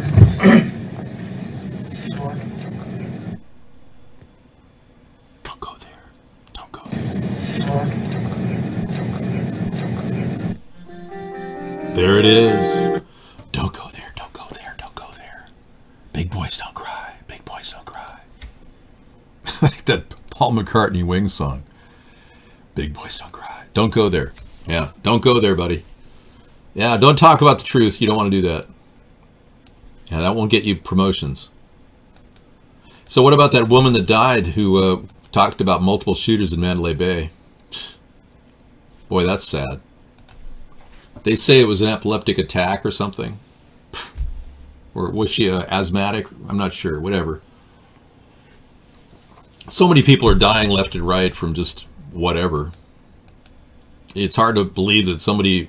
Now 4 or 5 witnesses to the Mandalay Bay shooting have died unexplainable deaths. So the likelihood of that is extremely low of it happening. All right, we got that in the hopper. That down, 1 down, 2 to go. Floodgates in Hollywood. A lot of stories are emanating from the Harvey Weinstein story. It keeps getting bigger and bigger. It's like a tumor. It keeps growing.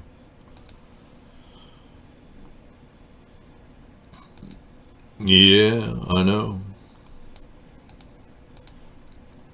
Hey, we're running a little late on the music venue tonight. We've got a couple of really good songs that Scissor Fight's put together. I want to play in the background.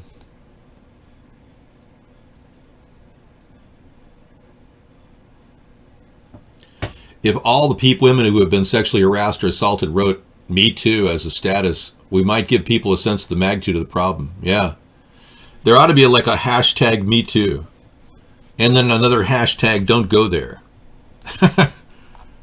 But yeah, lots of people have been touched by this non-angel. Do not let me be fired, Mr. Weinstein wrote in an email sent Sunday to Hollywood agents. Do not let me be fired. Wonder what he's got cooked up in terms of retribution. Mr. Weinstein's accusers include actress Angelina Jolie. I believe it.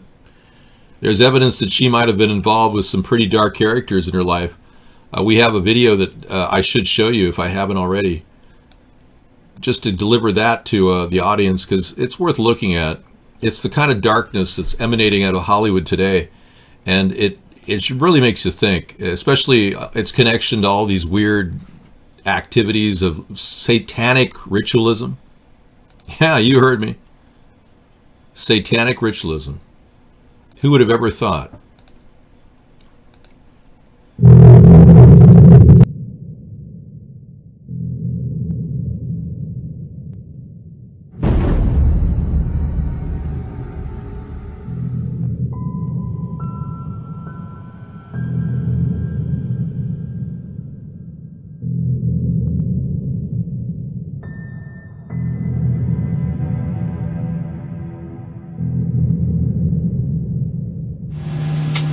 It's like I would film things like that. I would encourage like everybody, all different types of sexual. But there is that thing where it's like a lot of people misunderstand me with S&M and they think it's super. And I have to like explain to people how like where it's more like you're tied down because you need to like be able to like have somebody hold you down and keep you still, or like you need to fight something out, or like.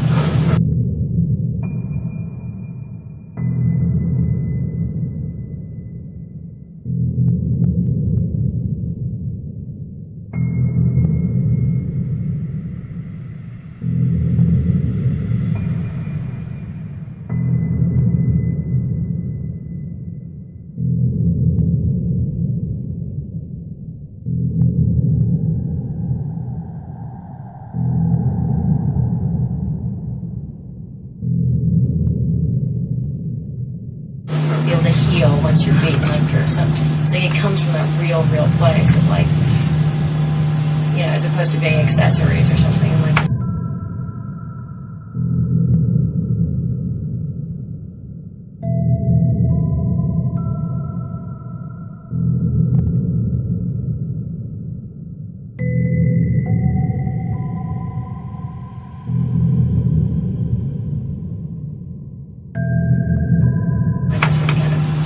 It's like with tattoos with me. It's like I've always never known there's like that time where it's like, oh, I have tattoos, and after a while, you're like, you can explain them and they can mean something. It's just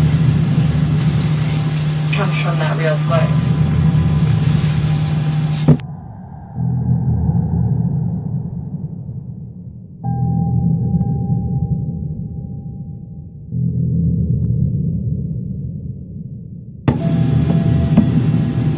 Yeah, I don't know. I only saw that film she brought over that night.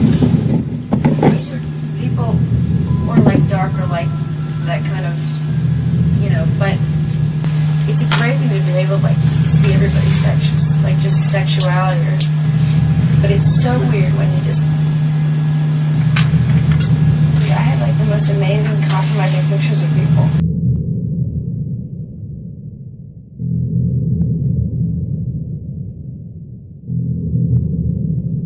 A nipple clamp, 3 total revolutions. 1, 2, 3. Ouch!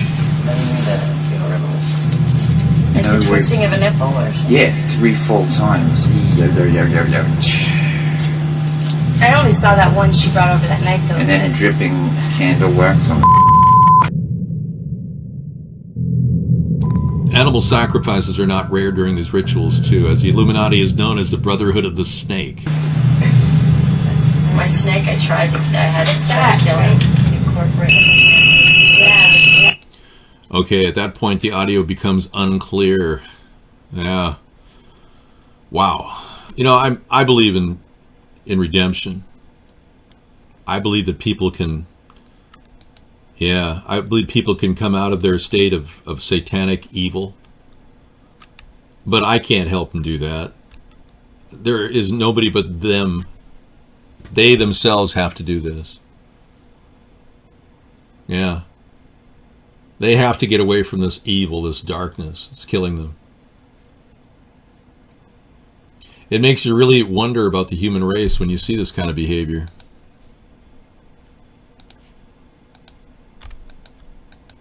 You think Hollywood super couples are arranged to make headlines and join powers? I think so too. I think Elvis Presley had a relationship with the Illuminati. I mean, we know he worked for the CIA. He was a bona fide agent for the CIA. Elvis Presley. Well, Elvis Presley. You know, legendary rock and roll Elvis Presley. Yeah.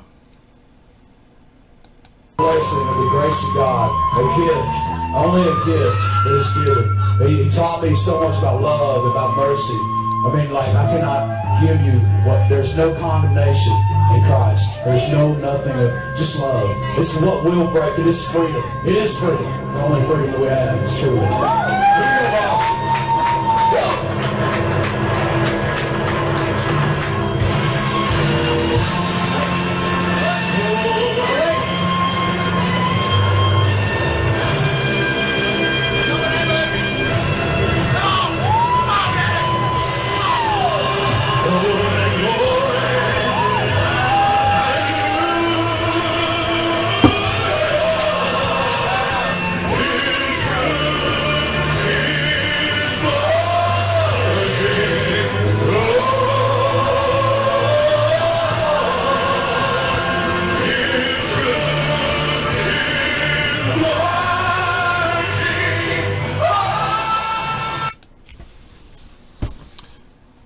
Yeah. So how do you know that guy who looked like Kenny Rogers a few years ago when that tape was made outside of Memphis, who happens to be a caretaker at the Graceland Museum and Visitor Center, is not Elvis Presley, the legendary king of rock and roll?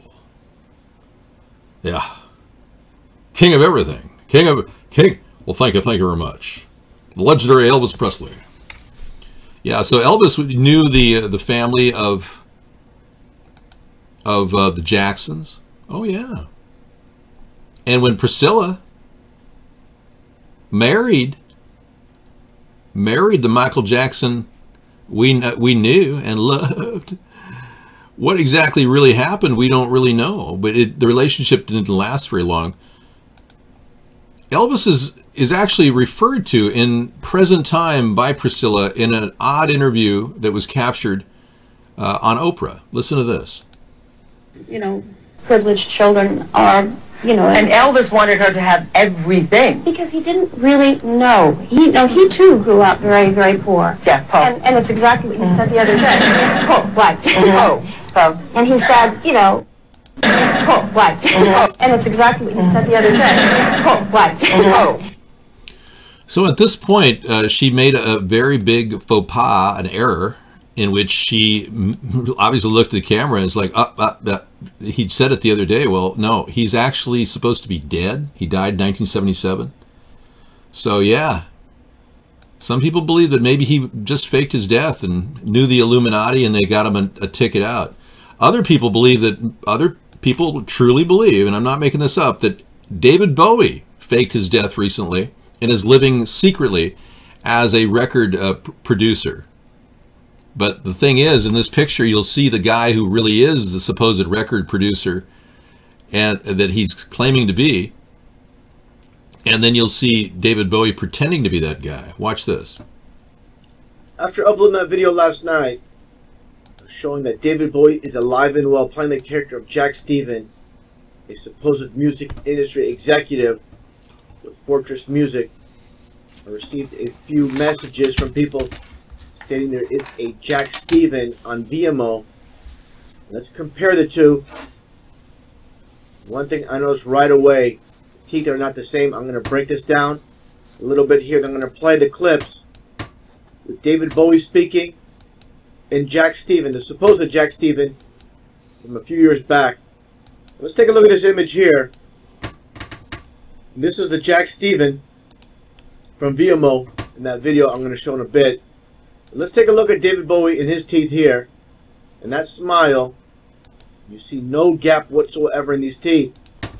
And look at Jack Stephen, or supposed Jack Stephen, who's nothing more than David Bowie. No gap whatsoever. Unbelievable.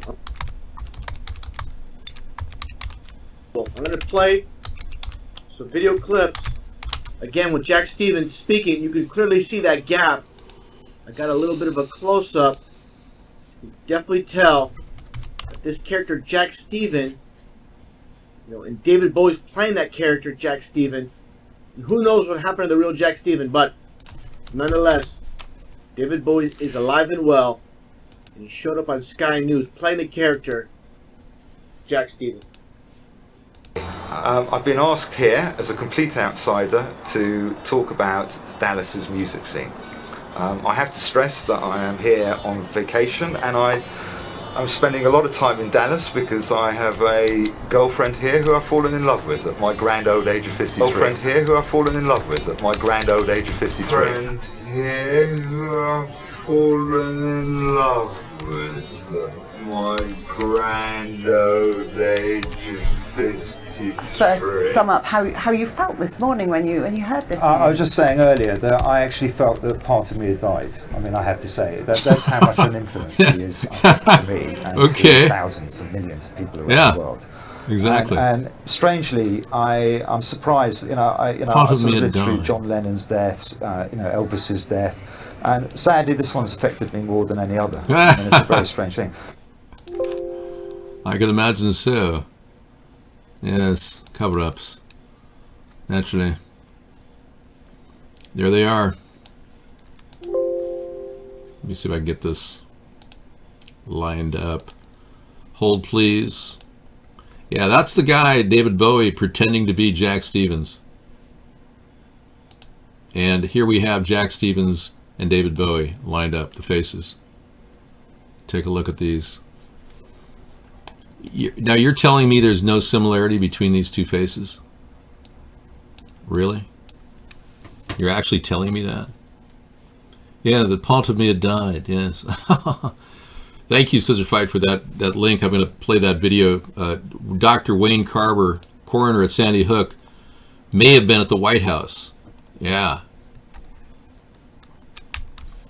I'm not here to desperately uncover a dark secret. I would much rather sit here like a lot of you doubters and just say, oh, there's nothing really evil or wrong in the world. Everything is beautiful as long as I'm brain dead. Yeah, that's your little trick. Your link too? Okay, never mind.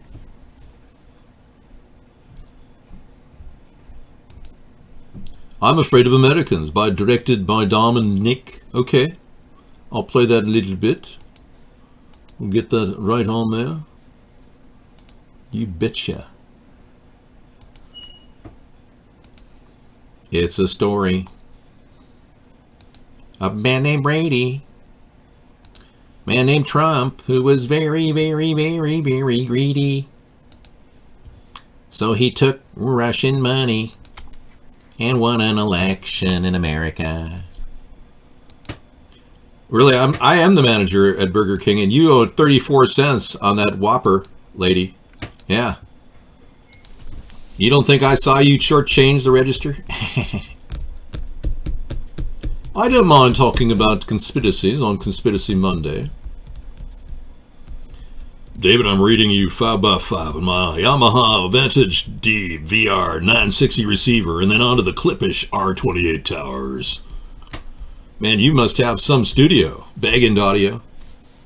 You got sound at the yin yang. Well, I hope you're enjoying the new mic I got from Mad Dog. Yep. Of course I ignore the flat earth. There are two things we don't talk about on Conspiracy Monday: flat earth theories and holohoax theories. It's ridiculous. Both of those theories are ridiculous. I don't mind entertaining the idea of aliens. If you've seen an alien up close and personal, I doubt any one of you have been anally abducted by an alien. I find those stories to be relatively hard to believe. Well, almost. You may have had a proctologist gone bad, you know, but an anal abduction by an alien, you're watching one right now, really? I'm just not thinking, you were contacted by a UFO? No kidding, really? Now, if I was a real gullible person, I would believe you. Wow, what was it like? I'm more likely to believe that UFOs were created by the V-Rail Project and the Nazis.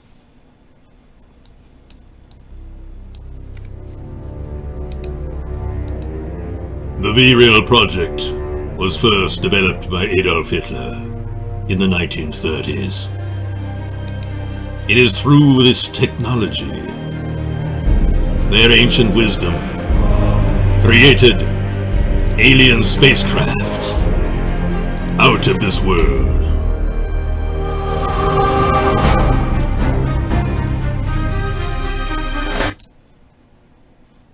Sorry, I was kind of getting a little bit off the deep end there. I'm sure you do. A lot of people want to become those, but they never do that. Instead, they do nothing. That was a beautiful tune. Was that Tchaikovsky in D minor? I felt like I was listening to classical radio there for a second. Okay, we will feature the 9/11 conspiracy stuff tomorrow night, and we're still on track with the false flag at Mandalay Bay. I've got a lot of videos in my lineup to talk about in the evening about that. So when we run out of current videos playing, we'll go back to last week's Mandalay Bay. And I'm going to try to do as many copying as I can. Like I'm copying that video about Wayne Carver, the Sandy Hook medical examiner, at the White House. I'm just, I'm recording almost everything now. Well, if you don't record this, it's going to be gone on the internet. A lot of people don't realize that this is seriously messed up. Okay, wildfire, 2017 California drone footage, Kmart burned, trees untouched. But how did the trees stay with the fire being so intense it melts the cars? How did the trees not get burned if this was a fire? Why are the trees dead? But here, I mean, look at right there. There's trees still have bushes on them and stuff, but that was burned down to the chimneys. Yeah. This thing, I mean, to melt metal is 3,000 degrees to melt cars. I mean, look at this car. The rim's all the way down. I mean, this was torched. That's what I'm saying. They've never seen anything like this before. Yeah.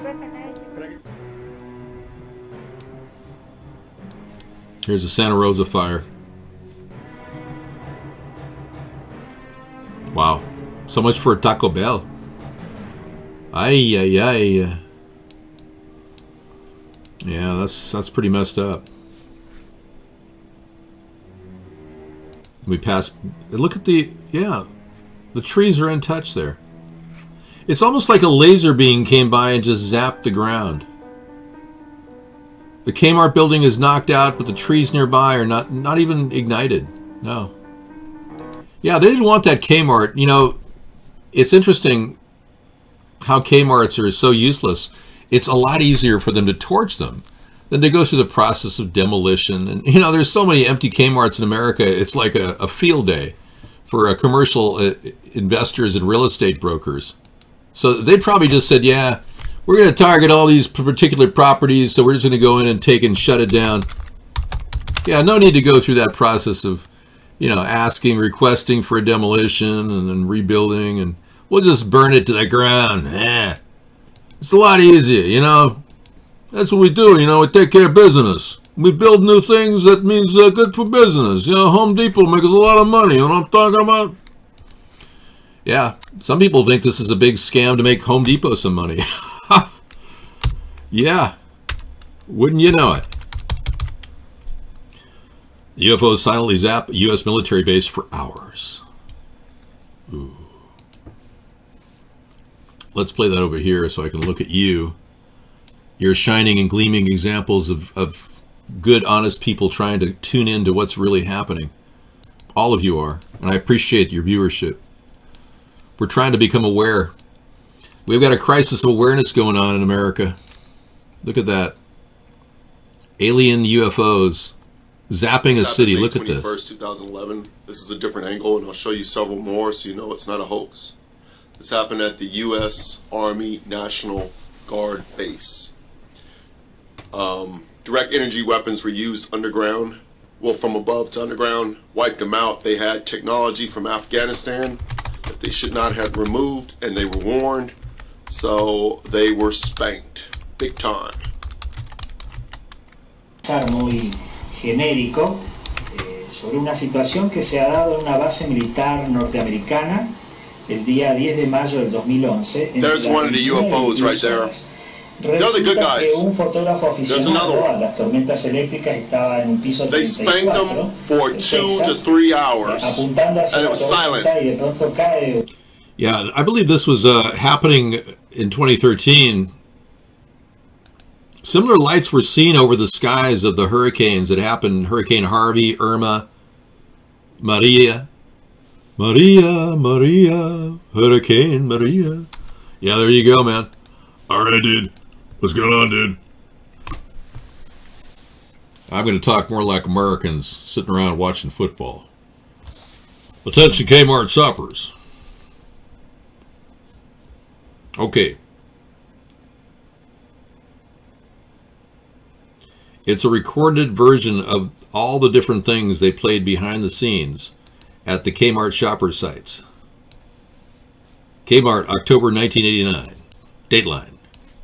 Kmart's 30th anniversary program. Huh.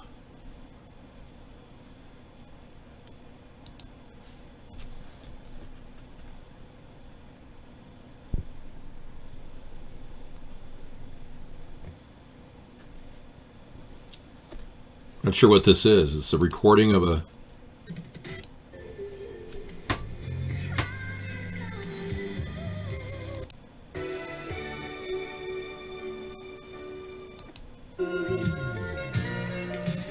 Oh, it's all the sounds you heard in the Kmart store when you walked around. What a wonderful little archive. Wow. LOL shopper music. I think I've seen everything. Dave, the Kushner family that has an interest in the 666 tower is going to lose about $25 million. No one's giving them money. I know. Well, the Kushner family has to pay out a huge amount every month to finance the $1.8 billion that Jared paid for the 666 Kushner building. Yeah, and he did it in 2007, 1 year before the mortgage debacle. So the family is screwed. And I mean screwed financially. They sold half the building off to somebody for $88 million just to cover their monthly. So I wouldn't doubt they repo that while Kushner's in office. Unless, of course, a Russian oligarch manages to make a good deal through secret contacts with Kremlin and Jared Kushner. Jared Kushner is looking for secret contact with Russian oligarch to buy building for $4 billion. That's what happened. Kushner actually tried to open a secret line of communication with the Kremlin. And the government knows that. And they're still letting this guy sit right next to Donald Trump, kind of hold his hand. They're probably worried that Trump is going to melt down if Kushner breaks down next to him. I'm serious. I think Kushner's, they're using him as like a cuddle bumpkin, or, you know? Oh, it's okay, Mr. Trump. Oh, it's okay. He probably calls him Dad, because his, of course, wife is the daughter of, yes. Please don't build a wall. No, there's no need for a wall. We could easily put up containers. We've talked about that. Yeah, the containers are much safer than a wall. And they're a lot easier to build. Notice how no one's talking about a war with North Korea this week? That's what Operation Distraction gets you. You no longer have to worry about war or any loose-lipped words coming out of Donald Trump. Yeah. It's a story. Okay, let's see if we have that container idea here. Now, we've got everything but. I've got Batman in various locations, battling Jurassic Park-like characters. But where is my container wall? Ah, yes, the container wall. There it is. This container wall idea is revolutionary. I did the numbers on it, and for $1 billion total, we can build 1,000 miles of containers, 40 feet apiece, stretching across the entire Mexican border with the United States of America. Howdy doody, everybody. Yeah, that was good old Batman, you bet. Welcome to Chat with Dave. Yeah, Trump tweeted 2 hours ago, Little Rocket Man has kept quiet for now. Wonder what he's working on. Just wait till the heat of the U.S. military gets turned up on him. So Trump is continuing to fan the flame of war. Deneau just copied his tweet. Thank you, man. Yeah, he just tweeted this 2 hours ago.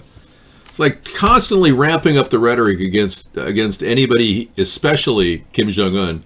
And I think this is Operation Distraction, to keep our mind off of what's happening with the Russian probe. I mean, I'm sure the government would rather talk about alien probes, but dealing with the Russian probe, I think, is front row center. And it's one of the reasons why Trump is putting out all these weird tweets, to keep our mind off of things. Operation Distraction. So back to the container wall. This is a really cool concept which actually uses a lot of the shipping containers that are just sitting there doing nothing right now on ships and docks across the country. And we can pay these people full price, wholesale price for it, $2,000 a container, make some people some money. $500 million in just procurement of the equipment, and another $500 million to install it with motion detectors and hardwired Ethernet systems.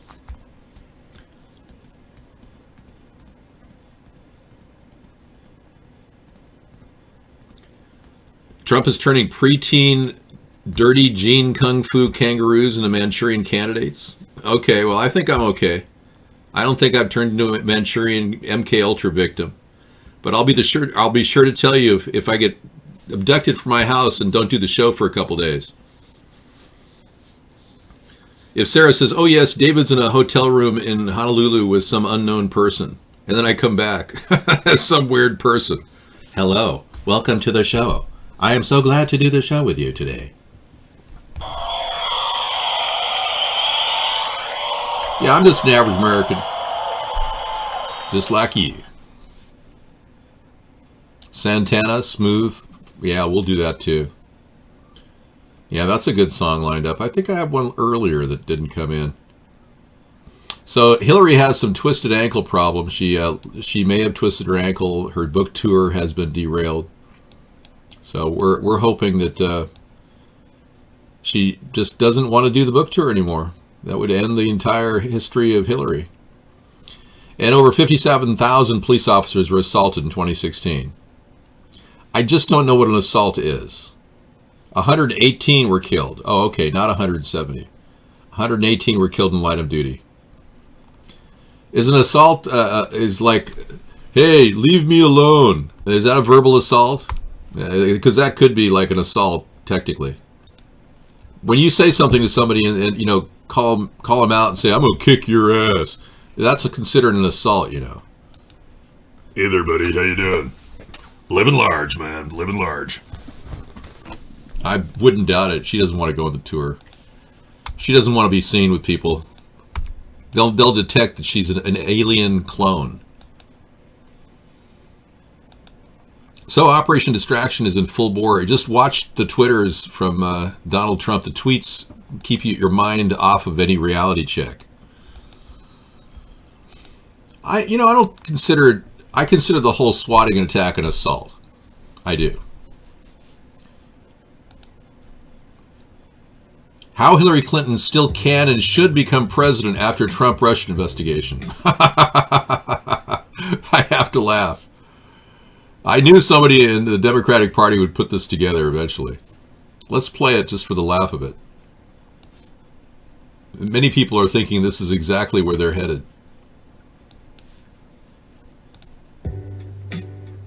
Hillary Clinton takes on Donald Trump and Vladimir Putin. The former Democratic presidential candidate said Donald Trump poses a clear and present danger to the United States.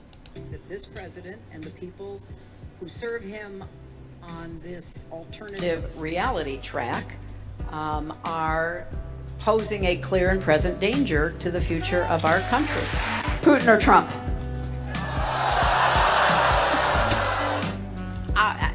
I have to take that under advisement for the following reasons.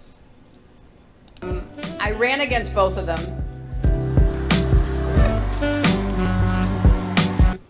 Yeah, she's the clone. Yeah. I'm pretty convinced she's the clone. Hillary Clinton takes on Donald Trump and Vladimir Putin.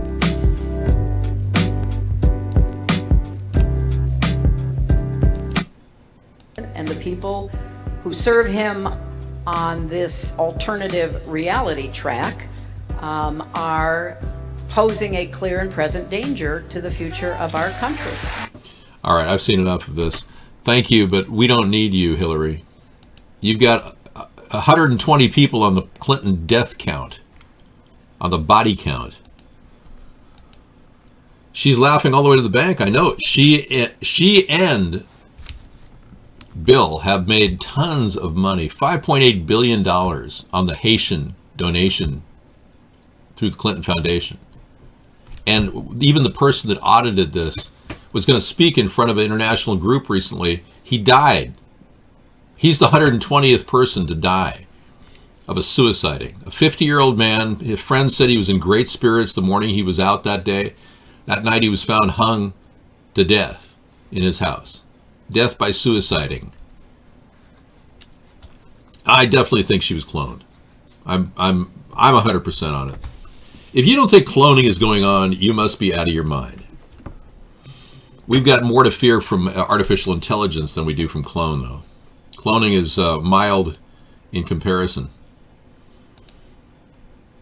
Yeah, AI definitely, if it's unrestricted and it has control of our military without any preparation in advance, without any pre-thought, if it's in the hands of the ultra-rich, it will definitely have an overwhelming effect on our country. Yeah. All right, so I got hell-bent. Let me put another track together of scissor fights just for your edification. play some music for you. Yeah, it's been a long show. I mean, 5 hours I do every night, 4 of which I put on YouTube. I'm a marathon chatter here. This is called The Frequency.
All right, thank you, man. Appreciate it.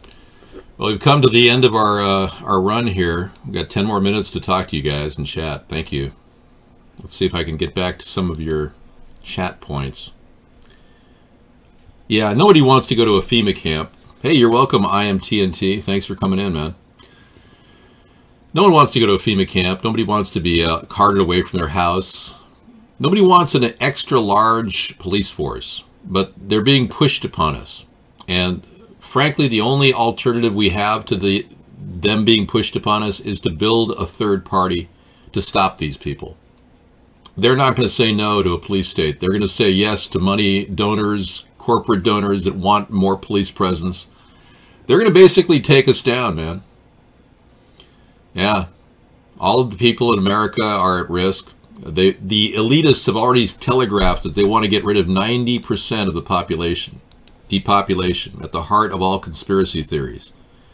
So with that intent in mind, they will basically implement their plan unless we stop them politically. So we really are at that brink point in human history where we either do this or it never gets done. And I'm sorry to say, but we are at that point. And it shouldn't be that way, but it is. And I think all of us are concerned, and that's why we gather here.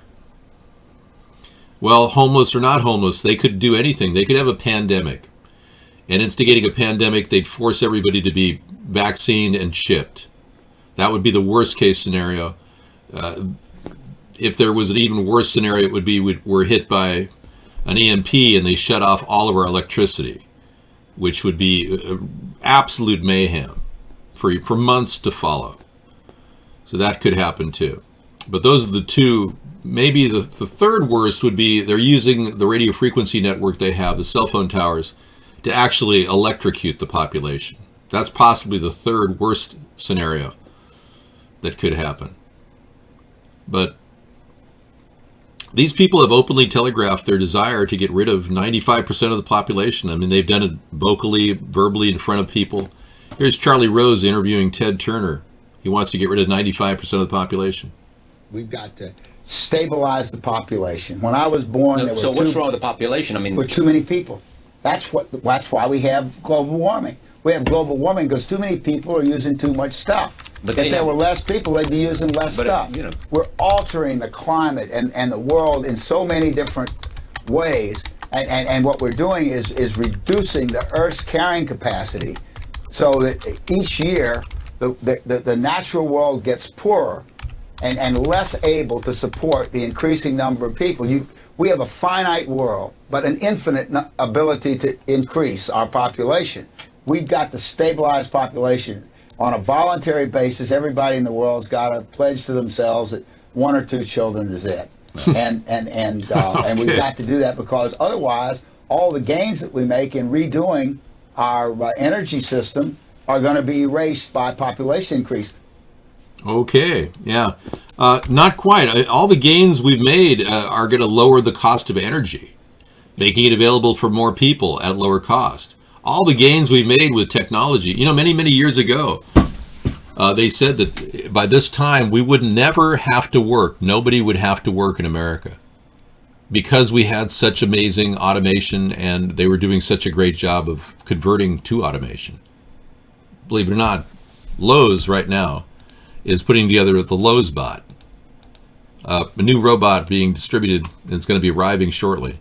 Our customer service associates, and then also to provide our customers with the kinds of there, and it will you will follow it to the location that you're looking for. Does it have a knowledge of the hammers that I'm asking about? I mean, if I said.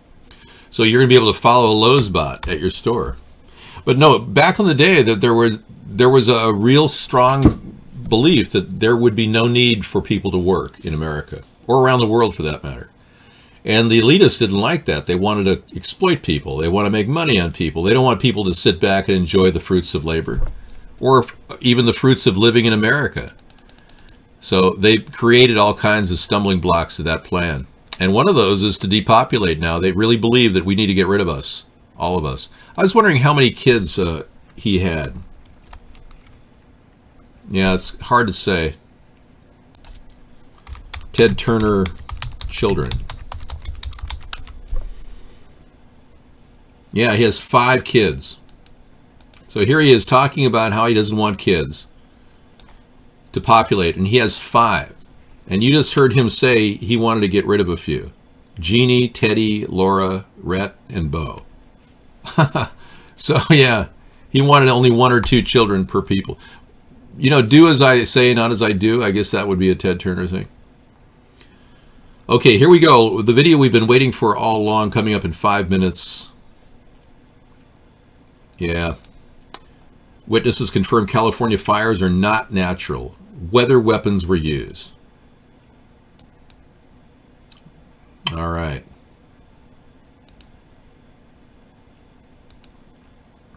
And then there's Santana. We got that lined up.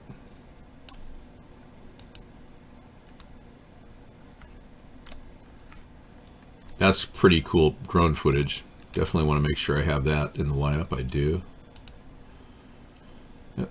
And I'm Afraid of Americans, David Bowie musical. Oh yeah, I wanted to play that too. All right. Thank you. There we go. Okay. Hillary Clinton appears on British TV to promote her book, hobbling on crutches and wearing a protective boot.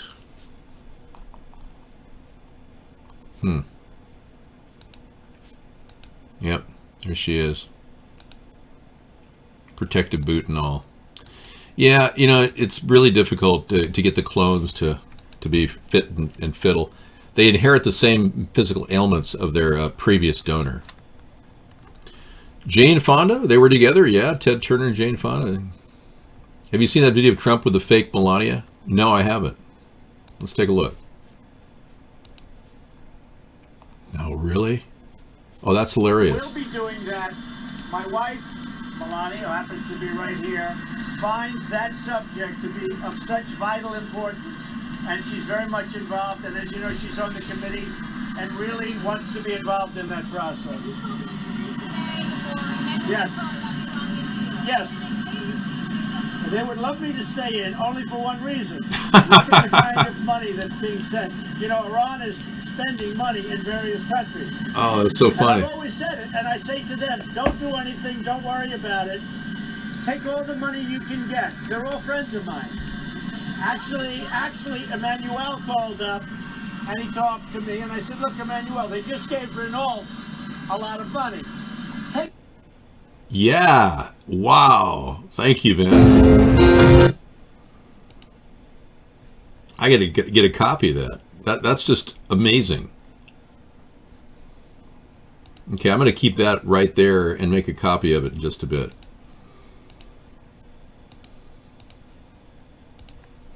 All right, East Idaho, snowstorm blizzard in the U.S., October 15th. Early for a blizzard. Heavy snow has led to power outages at eastern Idaho. As much as 7 inches of snow fell in some parts of Idaho Falls. Downed tree branches and power lines, multiple crashes blocked Interstate 15 in Pocatello for a while on Saturday morning. Wow. Upper 40s and 50s. So cold temperatures are hitting the West Coast rapidly. Yeah, yowza. Over 300 killed in a Somalian truck bombing. Wow, Matchbox. Did not know that. Wow, that's sad. Truck bombings. And that was great, B Pink. Thank you for sending that. I'll definitely make a copy of that. I'm going to play that next and make a copy of it on the screen because it's not something I can easily copy. Let me see if I can bring it into my video selector. Sometimes if I could copy it directly, it's better.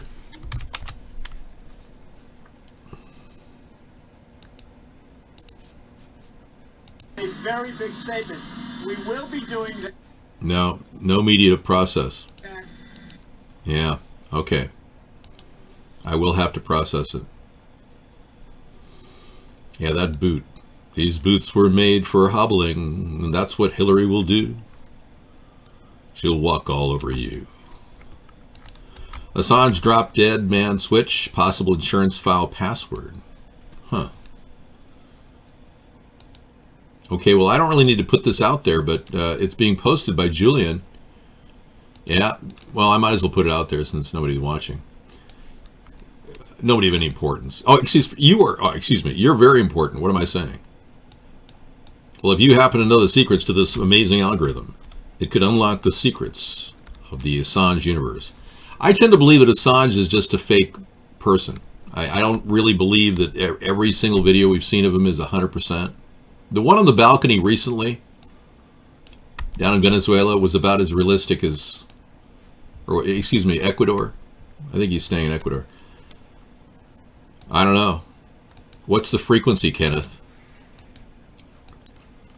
Okay, you turned your extra room into a greenhouse? Good for you, man. And Iraqi forces have retaken the city of the oil-rich city of Kirkuk in an escalating dispute with the Kurds. The ongoing Iraq war, it continues to escalate, but oil is a big concern for Iraq, and you know, we never did modernize their oil wells. And here we are seeing the war go on and on and on and on and on and on. All planned by the Kissinger cult of globalism, the New World Order, the Zionist cabal. All these people are simply pushing their agenda and watching people die in the process. All right, that's it for us tonight. Thank you. It's been a long night, but I am going to play this one more time. This is such a fake Melania. You have to assume that Melania herself is just tired of being seen with him. I'm not going to be seen with him.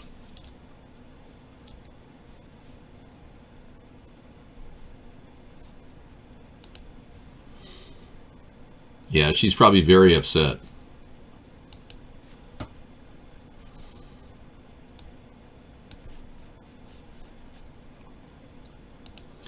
Okay, everyone, good night. Thank you for coming in. I'll see you guys tomorrow for Truth Tuesday. Take care.